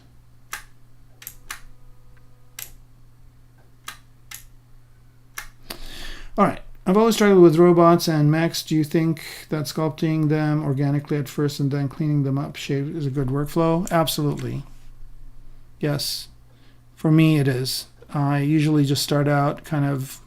I mean, this one, it's already pre-established what this thing looks like, so I didn't really have to do much work. But if you want to kind of get an idea of how I approach making mechs, I mean, I sculpt them in really kind of rudimentary shapes first. So I showed it earlier, but I'll go back to it. This tutorial that I have on the Gnomon Workshop, I think this will help you a lot because there is, even before I even start, right? There's a lot I talk about research. And researching something is not just looking stuff up on the internet. I go through how much of a research that I do with books and other forms of information. So that really helps with when you're making stuff. And I show how to sketch it in Oculus Medium and now Adobe 3D Modeler. And then I show how I thumbnail them. And then I refine the overall shape in ZBrush. So the first 5 chapters of this tutorial, which is on the Gnomon Workshop, and I'll put their link here for you guys in the chat. That will be super helpful to kind of get going in the beginning. And then once you have the shape that you want, then it's just a matter of refining it, and that's kind of that's more stuff that people are used to doing. I'm going to do a little bit of a area here that's kind of goes in for some reason. I don't know why I'm doing this, but I think it'll look better. So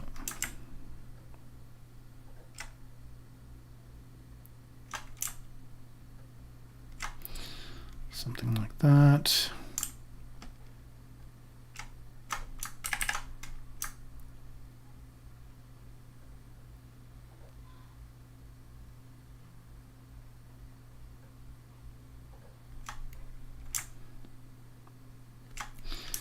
And I think this might even work better if I just do it like this.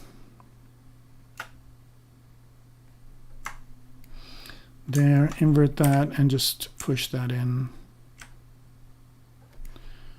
Of course, it did it at the bottom too, easily fixed. And let's get this to be at a better angle. And just push that in. Let's see what that looks like, if it looks better. It kind of does, but it's too wide. I'm going to make it, do that. And maybe not go down so deep.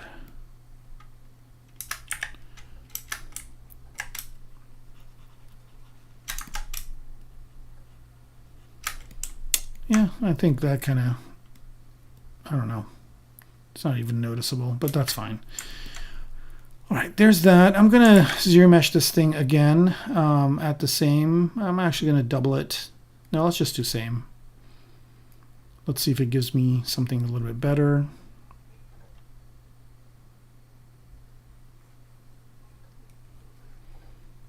No, it lost some of the details. I can zero mesh it at double. That's fine. And again, this piece is just going to be a big piece that I might need to retopo, I might not, who knows. But I just need enough geometry to kind of add some secondary and tertiary details here. All right. So Eduardo, hopefully that answered your question about how to, about whether or not you should start with just a sculpt and then get what you want and then take it further.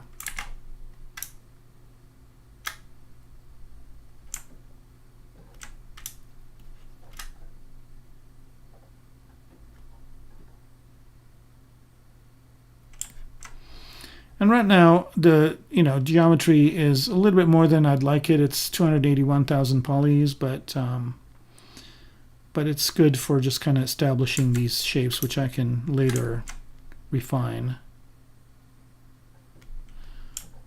once I add more subdivision levels, but I think what I have now is fine.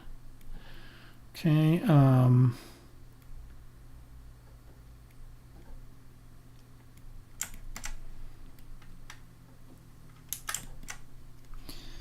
And maybe I can add a couple of kit bash parts over here to kind of sell this part better. But I'm assuming that whatever engine this thing has is going to be in this part. And if I look at the schematics here,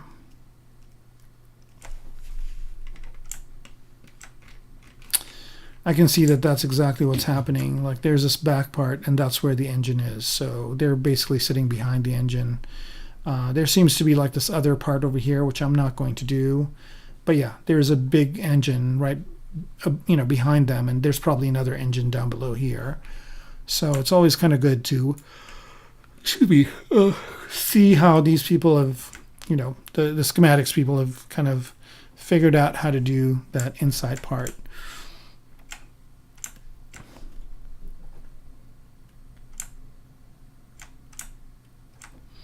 And we're getting there, folks. It's getting really close. How am I doing on time? Okay, I think I'm going to start on the guns a little bit more, just because I wanted to do some of that today. You're welcome. And if anybody has any questions, I usually say them in the beginning. You can always ask. I'm more than happy to answer any ZBrush questions. If I have to go on a tangent, that's fine.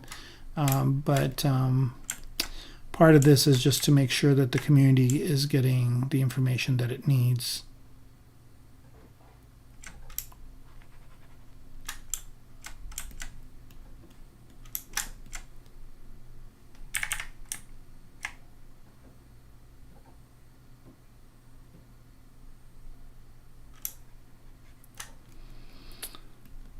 Right, let's just do one of these here. Right, so you see how that straight line, like even though this is straight, it didn't work. That's because this topology is fighting it. So I need to figure out how to not have this topology fight it. So I either need to do this thing,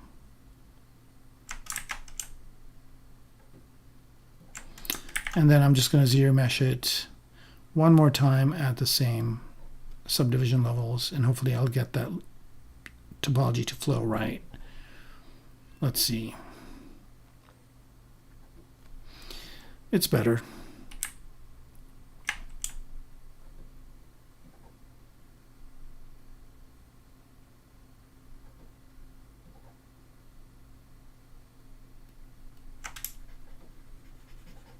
There we go. And then H-polish will kind of remove some of these dimples that it created. There. All right, and then let's figure out what we're going to do down here. I know I keep saying I want to get to the guns, but it seems like I'm finding stuff to do. That's keeping me away from it.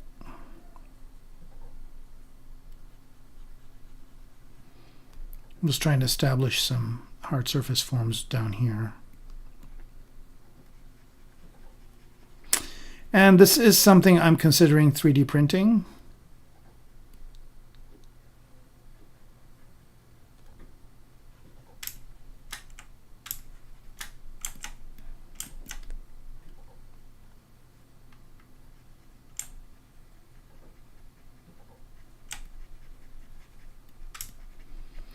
And I will consider selling this to Disney if they want to use it in one of their shows, one of their many Star Wars shows now. There's so many of them. But yeah, if they like the design and they want to use it, I will be happy to sell them this design. So if anybody from Disney is seeing this and wants it, let me know.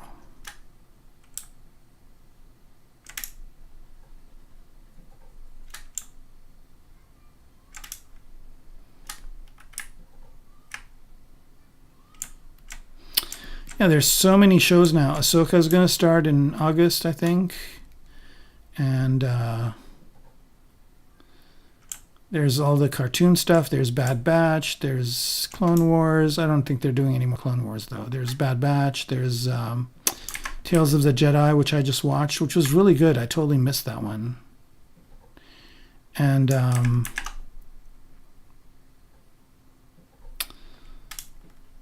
then there's the anime ones, and there's a whole new set of those that I didn't really pay attention to when it came out, and I just watched those, and those were pretty good. Most of them were.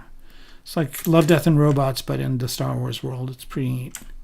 So yeah, there are many choices. Okay, so I think that's kind of enough work on the hull for now. One more thing I want to do here is just want to make some adjustments to this part.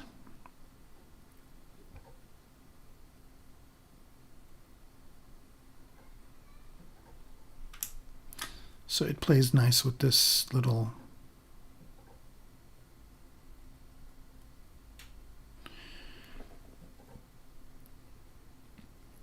area like that.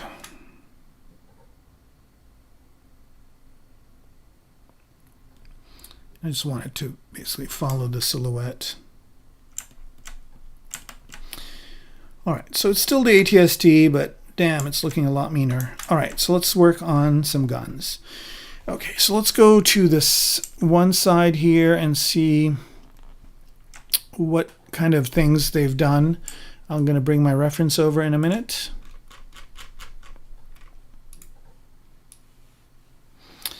And let's look at kind of what they have done. So this is a newer one. Looks like they put a Phillips screwdriver head over here. Yeah, so it's got this hexagon shape. Looks like they paneled out this circular thing, because in the previous one it's just this round part. Here's kind of the rocket launcher in the old one. And it looks like there's some couple of guns. And it looks like there is like some sort of shield thing. So here's kind of the original drawing by Joe Johnston. And this is kind of what he envisioned. And let's see if I can find any other. And of course, then there's this, and it kind of shows this left one. It's got this ring with the cables coming out. I don't think that's going to work for mine, but it looks like it's got 1, 2, 3 guns. And then I'll also look at the physical model here that I have, and I'll look at kind of how these are doing there. And that looks like this thing goes out pretty far. All right, so let's just start working on those things. So the best thing to do with these types of things, oh, well, there's these pictures too. And it's funny, since it's also like, you know, there is no definitive one of these that you can do. So the good news is you have a lot of freedom, as long as it kind of looks like the original. All right, so let's start these things out by just popping in some cylinders. So here I'm just going to go ahead and insert a Polymesh 3D, go to my brush here, and load in some cylinders. So I do have some good cylinders that I could use for this. I'll start with this one. So if you go to the Move tool and hit W, it changes it to that component. And here I'm just going to make this thinner. Right, and that's one gun over here, or one barrel.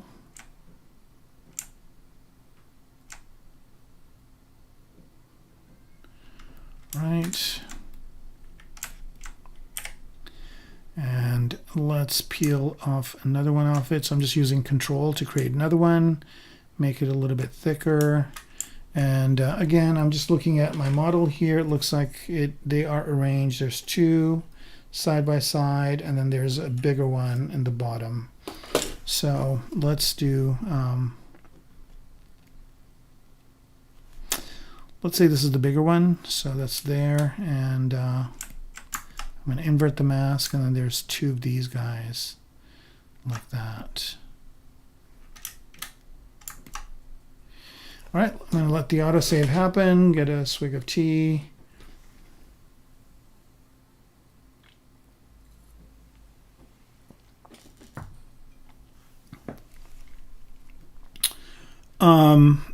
Do I have an engineering background? I do not. I do not have an engineering background. But that said, I do have a good understanding of how things work, which is partially, which is something that they teach at Art Center as well, and some of the art schools. Is it's important to know how things work because a lot of times, kids just start making stuff and it needs to actually be feasible. It needs to work. So, and sometimes I do research and figure out how things work if I don't know how they work. All right, so this is kind of the layout of these three guns that are going to be like right about there. I think this one over here needs to be lower.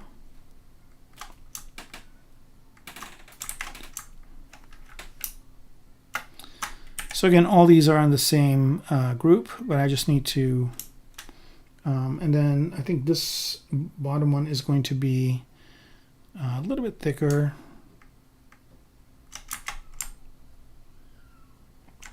Like so. And I shrink these down a little bit to right about there, and that's good for these guys. And then there is another one of these. So I'm just going to duplicate this whole set, bring it to the other side, and then split the mask points. So there is separate subtool. And then for these ones, I don't need those two, so I'm going to delete the hidden stuff. And this thing is going to be a lot thicker, and it's going to like be a rocket pod type of thing, not as long. Like maybe something like that. And I think I have a rocket pod thing that I could use that I did for some other project, but right now I'm just going to kind of put this as a placeholder over here. And notice that these are kind of pointing straight out. I'll angle them and do kind of adjust them more to the thing itself once I get more into it. All right, so let's see. How is this attached? Looks like there's just a peg of something. Okay, so let's just do this. Go to that. And I'm going to just select these polygons right here and mask them. Bring everything back, invert that mask, and then what I'm going to do here is, actually masking them was not the right thing to do. What I need to do is polygroup them.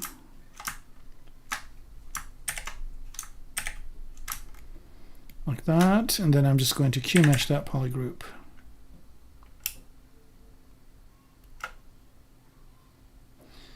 So I could create this kind of a thing. It does it on the inside too, which is something that I wanted. And I'm going to do another one of these, do a D, always yes. That's what it looks like, that's perfect. And then what else is there on it? It looks like the front part has this thing like that too. So again, ZModeler is really good for this kind of stuff. So I'm just going to put in an edge loop over here.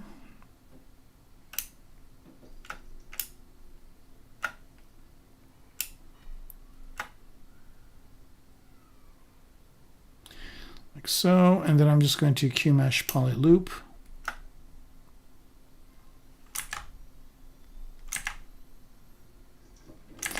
Just get the thing to work, okay, and then it did the other thing I wanted it to do, but I don't want to do that just yet. Okay, so I'm just going to Q-mesh it first.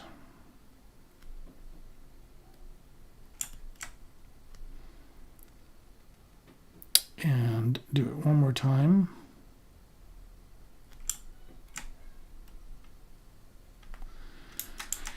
All right, that's good. And I could probably add a crease to these to make them work better. Actually, I don't need to do that because I think that's good enough. Maybe the inside part could use a crease.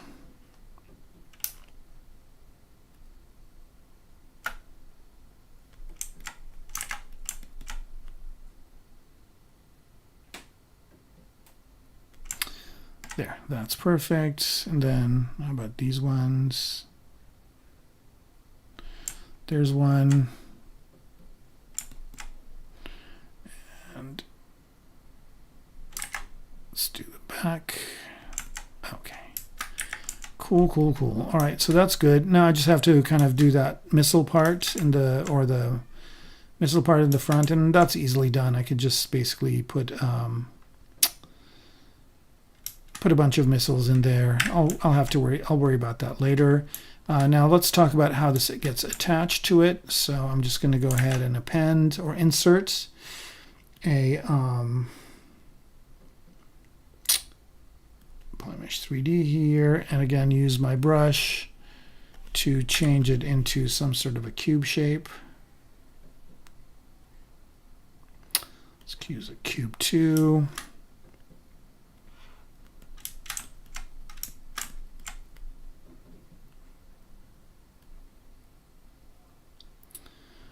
All right, there it is, like something like that. Attaches this thing to that hexagon thing.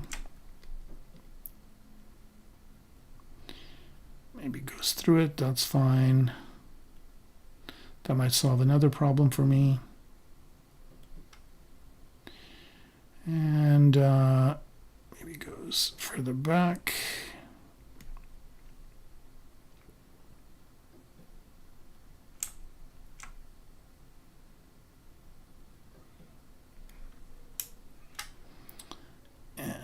This way. All right, so there's that piece. Okay, that works.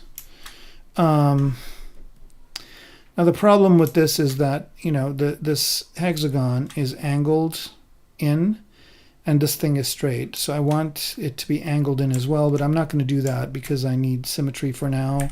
So I'm just going to kind of keep it this way and then refine it. And while I'm at it, I'm going to duplicate this thing to the other side.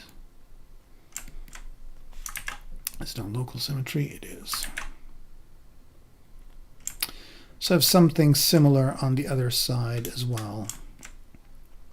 But I don't want them to be in the same group, so I'm just going to split mask point or split hidden.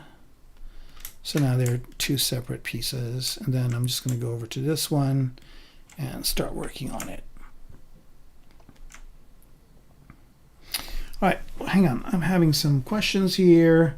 Form over function or function over form. I think I kind of subscribe to the Bauhaus form follows function. So function is more important. Now, you know, I don't know if this thing is functional. It's science fiction. So I don't have to be that serious about it here. But if I'm designing something for real world, it's always form follows function. So I guess the answer to your question is function first. And the hard part is getting the form to follow that function.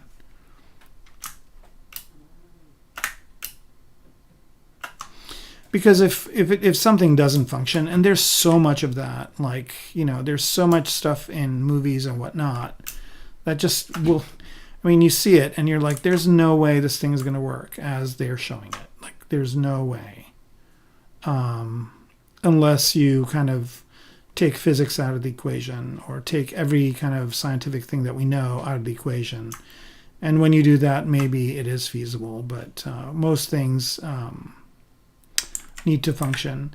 And part of it is also we are programmed to you know, we are kind of programmed to understand how things work. So, you know, there's something that if, you know, if like a lot of the things that happen in Marvel movies, you know, they have these masks or they have these things that just kind of, you know, disappear, you know, like he's got all this armor and then all of a sudden it goes and just disappears into like, I don't know what. So, you know, unless there's a, you know, I mean, there's nothing like that in real life. So, it would be interesting to kind of understand like what's going on there. Like, why is this part, where is it going? What's it disappearing into, you know?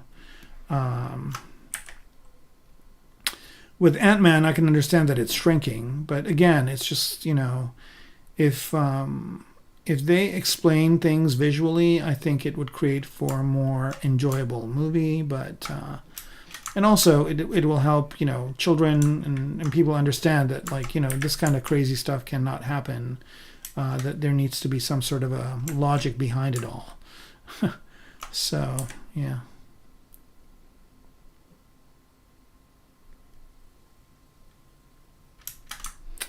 All right, so here we're just kind of creating these, you know, back parts of the gun that attaches to this piece here. And I don't know if I need all this geometry on this part, so I'm just going to insert some edge loops and get rid of some parts. So that's good. And then I'm just going to use QMesh to just push these through and create a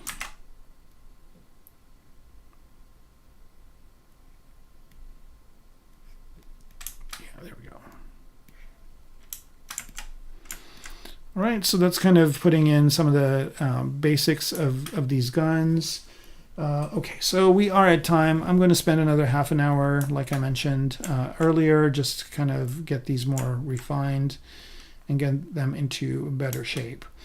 All right, so I've got kind of the cylinders here. I just need to create some interesting looking barrels and other things. So here, I'm just going to go ahead and pick this big gun first, and let's work on that.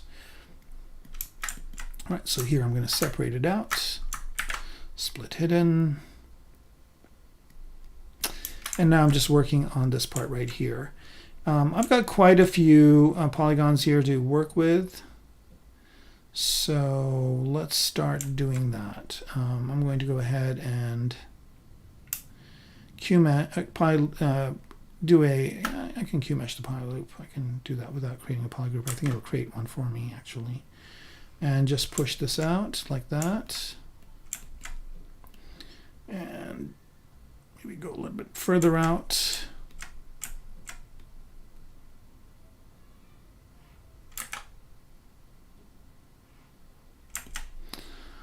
All right, that's good. And then maybe insert some edge loops here.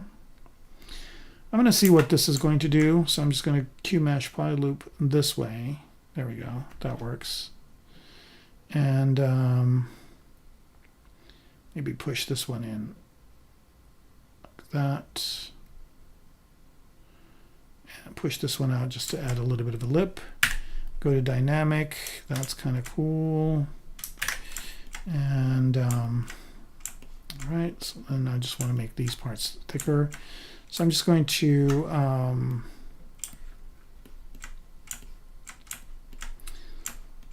again, I'm just going based on what's there, which is fine. And let's push this one out. Okay, let's do the same over here. So just one single click. We'll do it the same thickness, I think. Yep. And then one more over here, or should I just leave that like this? Let's see. That's good.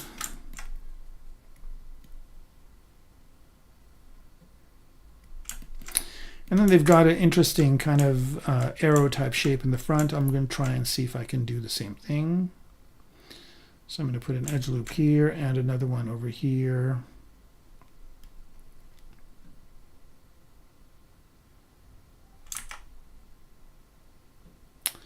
QMesh this out. And pop one of these guys on it, like that. And then what I need to do is make the front part sharper. So I'm just going to mask it, invert the mask, and place my move cursor in the middle of it. I don't know why it's all the way up here, but that's cool. Now it's there. And now I'm just going to do this.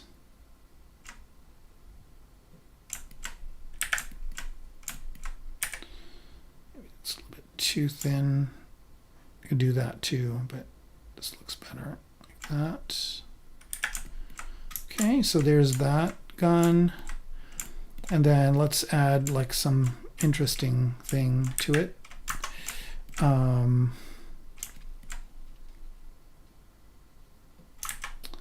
add an edge loop over here.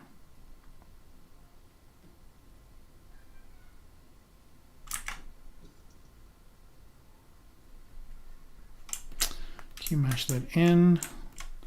If I had D, I might need to crease some of these edges. So let's go ahead and do that.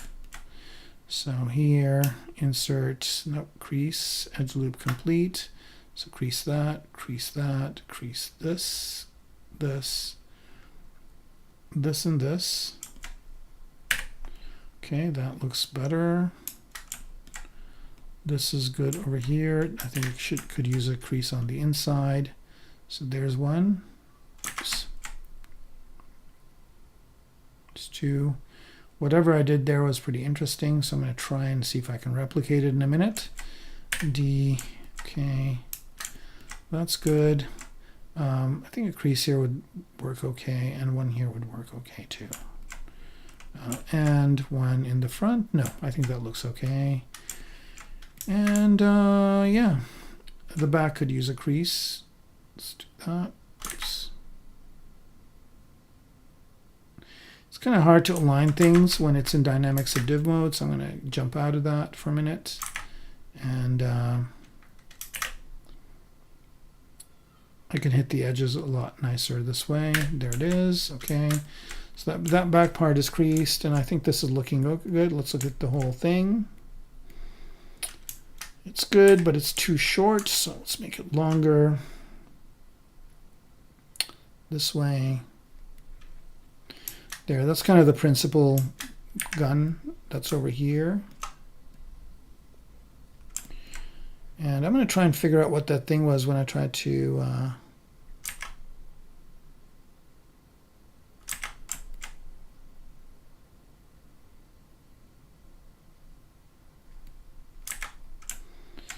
yeah, I don't know if that's going to do much to it. I think this is good. Let's just keep it clean. And I'm just looking at this thing to see if there's any details that stand out.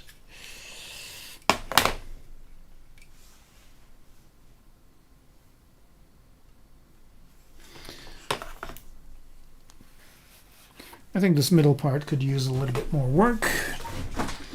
All right, wow, we are still going up in number of viewers. Thank you everybody who is watching this live. I appreciate you being there live. I know you can watch this after the fact.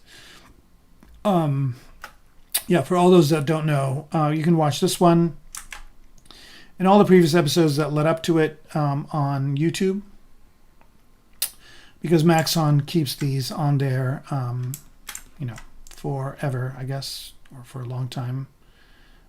So you can go back and watch them if you want.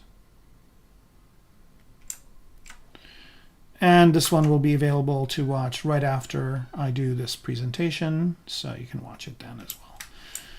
All right, this is working out good. I think the back, I don't know if I like this abruptness of how it's ending, so what I'm going to do is add another edge loop over here. Let me go back to polyframe. And then I'm just going to QMesh this part. It's going to be tricky to get it to where I want it, but not too tricky. Okay, so that kind of looks more Star Wars-y like that. Okay, there's that. And I don't know if I want this back part to just kind of be a hole like that, so I need to figure out something to put there. Let's see if there's a kit bash part that'll work.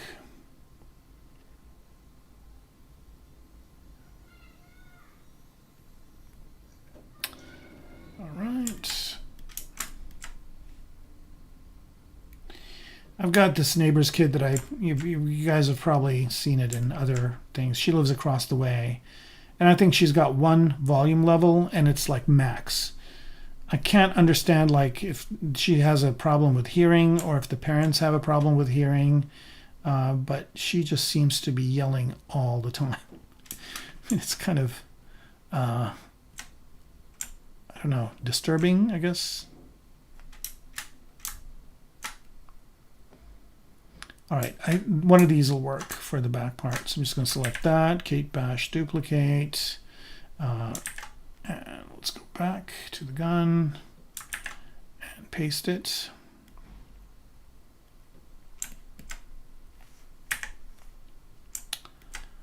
How big is this thing?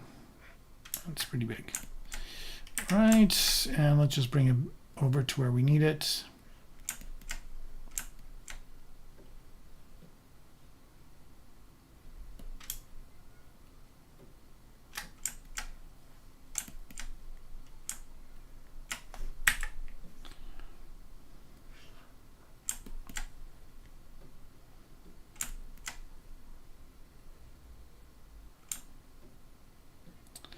All right.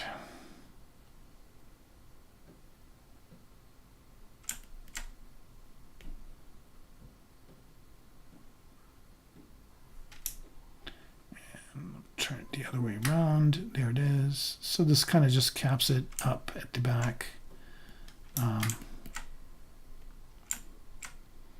So make sure it's aligned.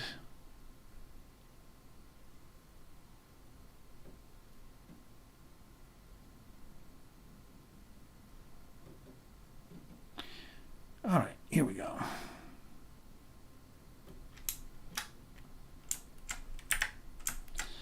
All right, so that kind of creates more of a believable cap to the back, and let me rotate it 45 degrees to get two of these notches.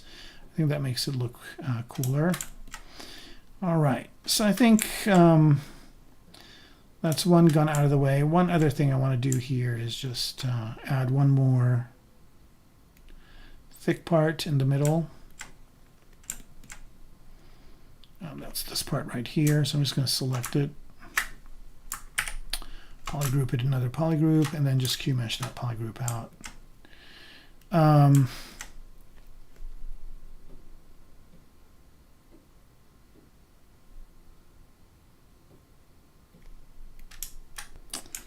Like that.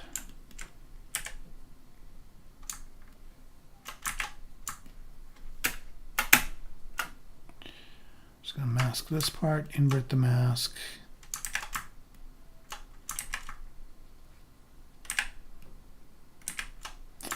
I don't know why it's not inverting it, that's fine. But I do need to do some creasing.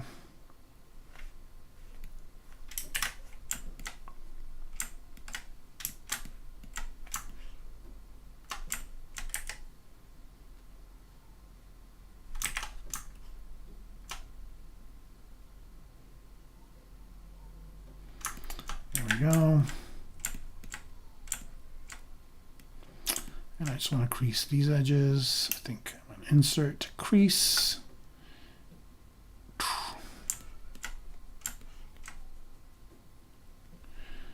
And let's see.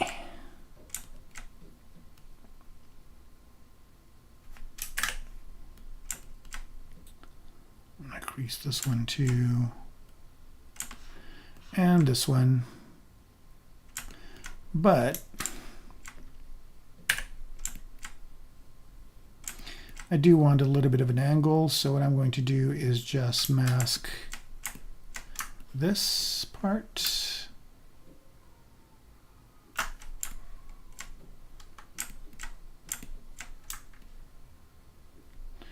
Mask this part, and let's see what this does.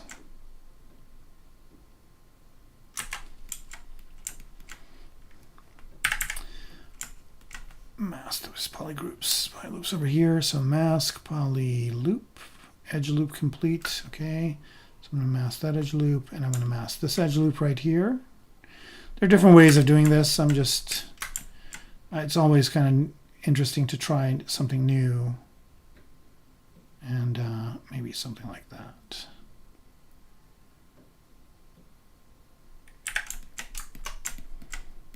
All right. So that's working for me right there.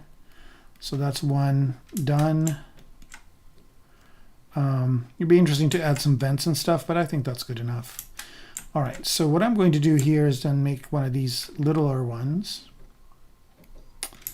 And again, there's two of these, so I'm just going to mask this one. I'm not going to mess with this one, but just work on this one right here. So very similarly, I'm looking at them. It's kind of the same deal, where I'm actually going to do this a little bit different, where I'm going to just make a copy of this and make it smaller.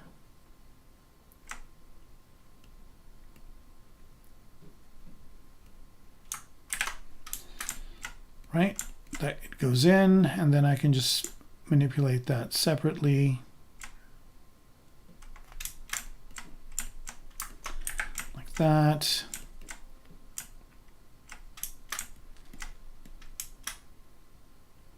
And now there's 3 different ones. What I'm going to do is split this one off. So I'm just going to do split mask points. Okay, so now I'm just working on this one. And then let's see here. Similar kind of a thing where it's just got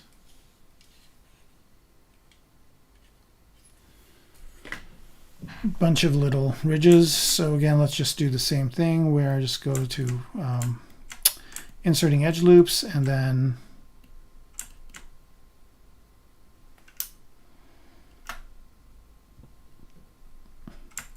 creating more of a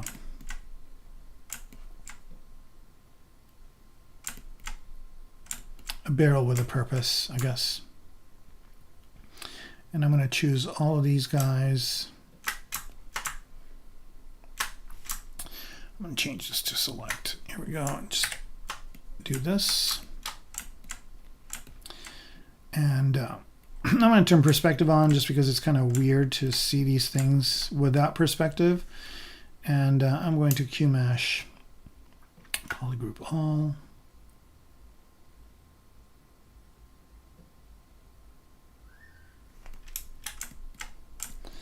Go out like that.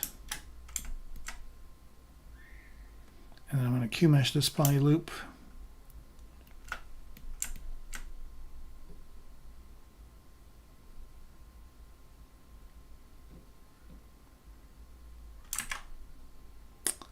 And oops, and do this one. I'm trying to get that.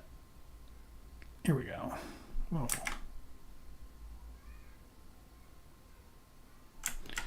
Yep, that's what I'm trying to do. So got that. And here, I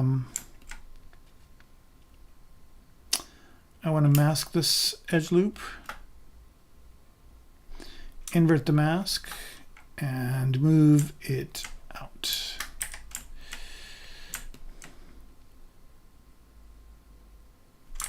Actually, no, I like it the way it is. All right, but I did kind of discover something that I want to do, which is I think I want to push this part in.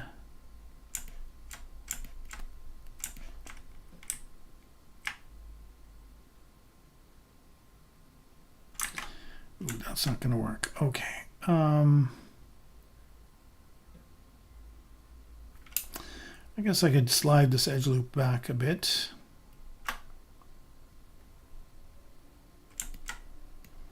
There we go. And then QMesh this inwards. There we go. That's what I wanted to do, and that's the way to do it.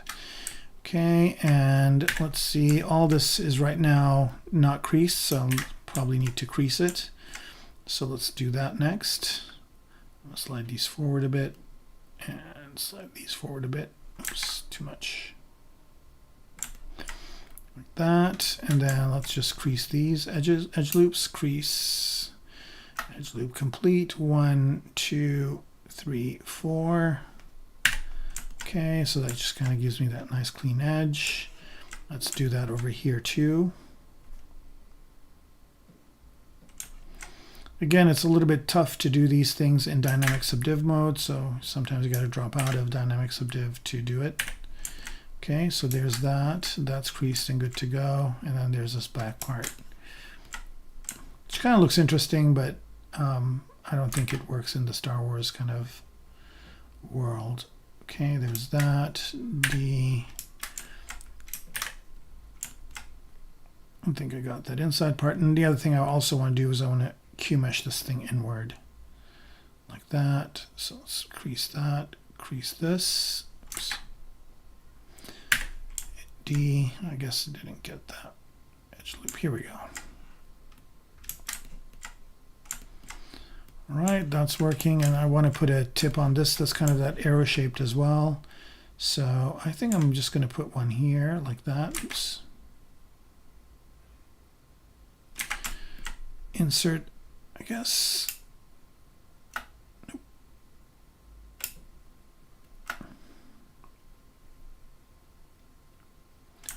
Okay, I'm going to drop out of this mode. And here I'm just going to use a different method. I'm going to do the masking of this edge loop. Okay, so mask that, invert the mask, and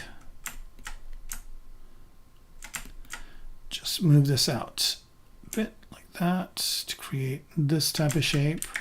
Again, this type of shape is very much used in the Star Wars world, this kind of gun with this type of barrel. So this is working fine. Maybe not so much. And I'm also going to do some work here in the front. I'm going to push this in. And I'm going to pop this out. There we go. All right, so again, I think I need to crease maybe this edge loop. By the way, I don't really have to crease it. I can also reinforce it as well if I want to, but I'm just going to crease it just for kicks. Crease and crease.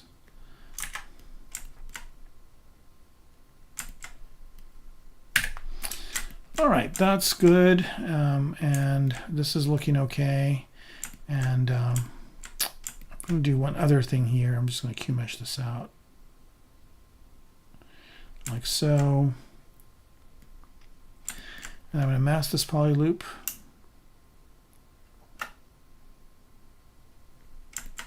Invert the mask and see if I can push that in a bit. If you guys have any questions about what I'm doing, please ask. Okay, why is this not doing what I want it to do? Yeah, here we go.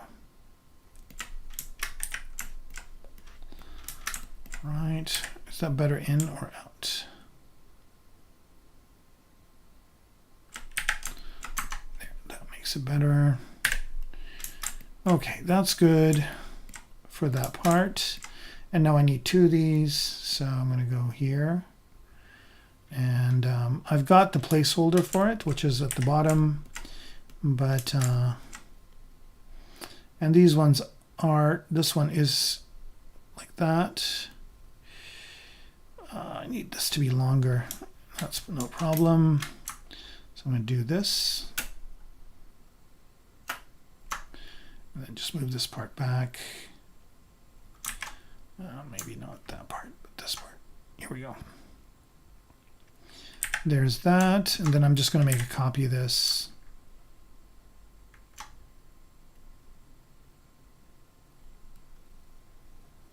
I'm going to put that where the other cylinder is, more or less. Okay, and I don't really need that other cylinder anymore. I can get rid of it if I can find it. Let's do that first.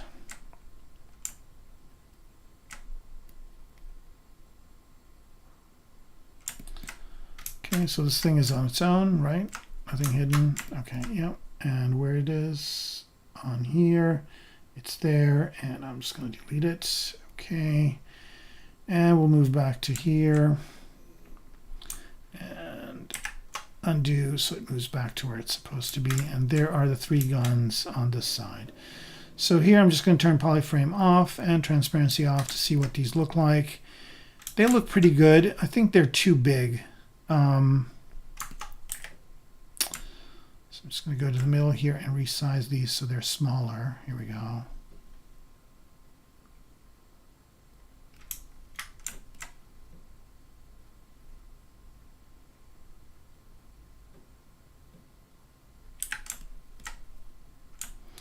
This one's a bit too big too.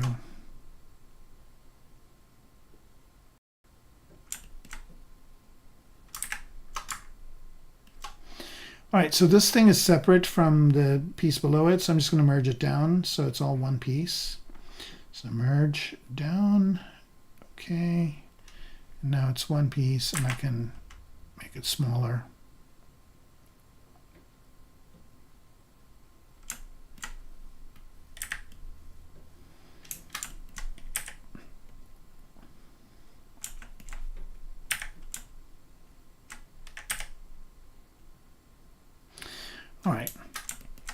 So this border thing is kind of needs to be refined to address the new changes. So I'm going to go back to clip curve here and just start chopping it back down to a more agreeable kind of size.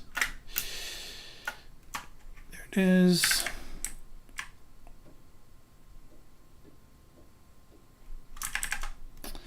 I think for this I'm going to use the Smooth Infinite, which kind of will move the whole thing back and forth. It's a super useful move brush. That's kind of, I don't see too many people using it, and it's really super useful. Because right now I know that I'm changing the back of this thing. I mean the front of it, but I know the back is changing. Everything that's kind of aligned with this straight is changing as well, the way I want it to.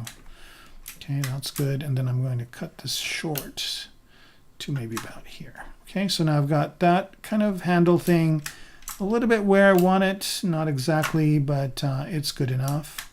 Now let's just do the bottom part as well. Something like that. And then I'll just have to adjust this and sculpt this to kind of work better in this environment.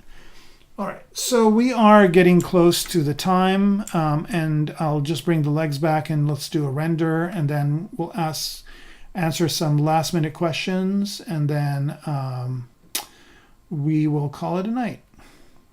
Okay, so I don't know what I just brought back. I don't want that thing. Where are the legs? These are the last ones.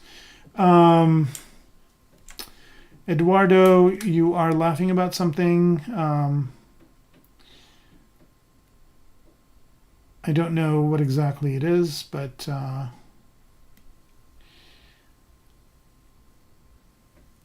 so I think the guns are kind of coming along. I need to do some work on these ones as well, but I might do those off camera. It's basically going to be the same thing I'm doing here. But I think we're pretty close to being done with the modeling part of this. So next time we'll paint it and you know, render it maybe if we get time. But what I'm going to do here is bring up a floor, and I'm going to do some renders. So let's turn on perspective. My focal length is about 100. That's fine. And let's do a few renders. I'm going to do some non-photorealistic renders that will happen pretty fast. So here's one. Just turn it around a little bit. And again, the space mouse is the best thing to do to kind of position these things correctly before you do a render. Next time I'll hook it up. But here we go. I mean, there's a render right there, just kind of a very simple render with the light coming from there. Let's move the light around a bit and do another render, see what we get. Here we go. Yeah, I'm kind of liking how this thing is looking. I wouldn't mind seeing it in a Star Wars movie. All right, there it is. Yeah, I mean, the modeling is pretty much very close to being done. Maybe another hour or so and it'll be done. And then it's just all about kind of getting this thing to be, you know, painting it with different colors, maybe putting some decals, maybe doing a few kind of alphas to just detail some of these surfaces.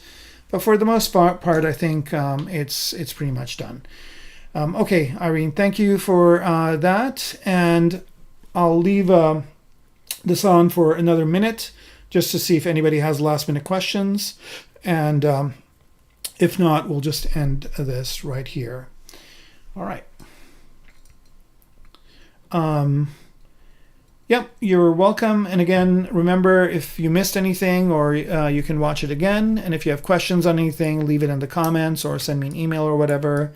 Or tune in next time, which is in a couple of Fridays, and ask it then. All right, so with that, I'll do one last render here, and I'll wish you guys a good evening, good morning, or whatever time of day it is, and happy ZBrushing.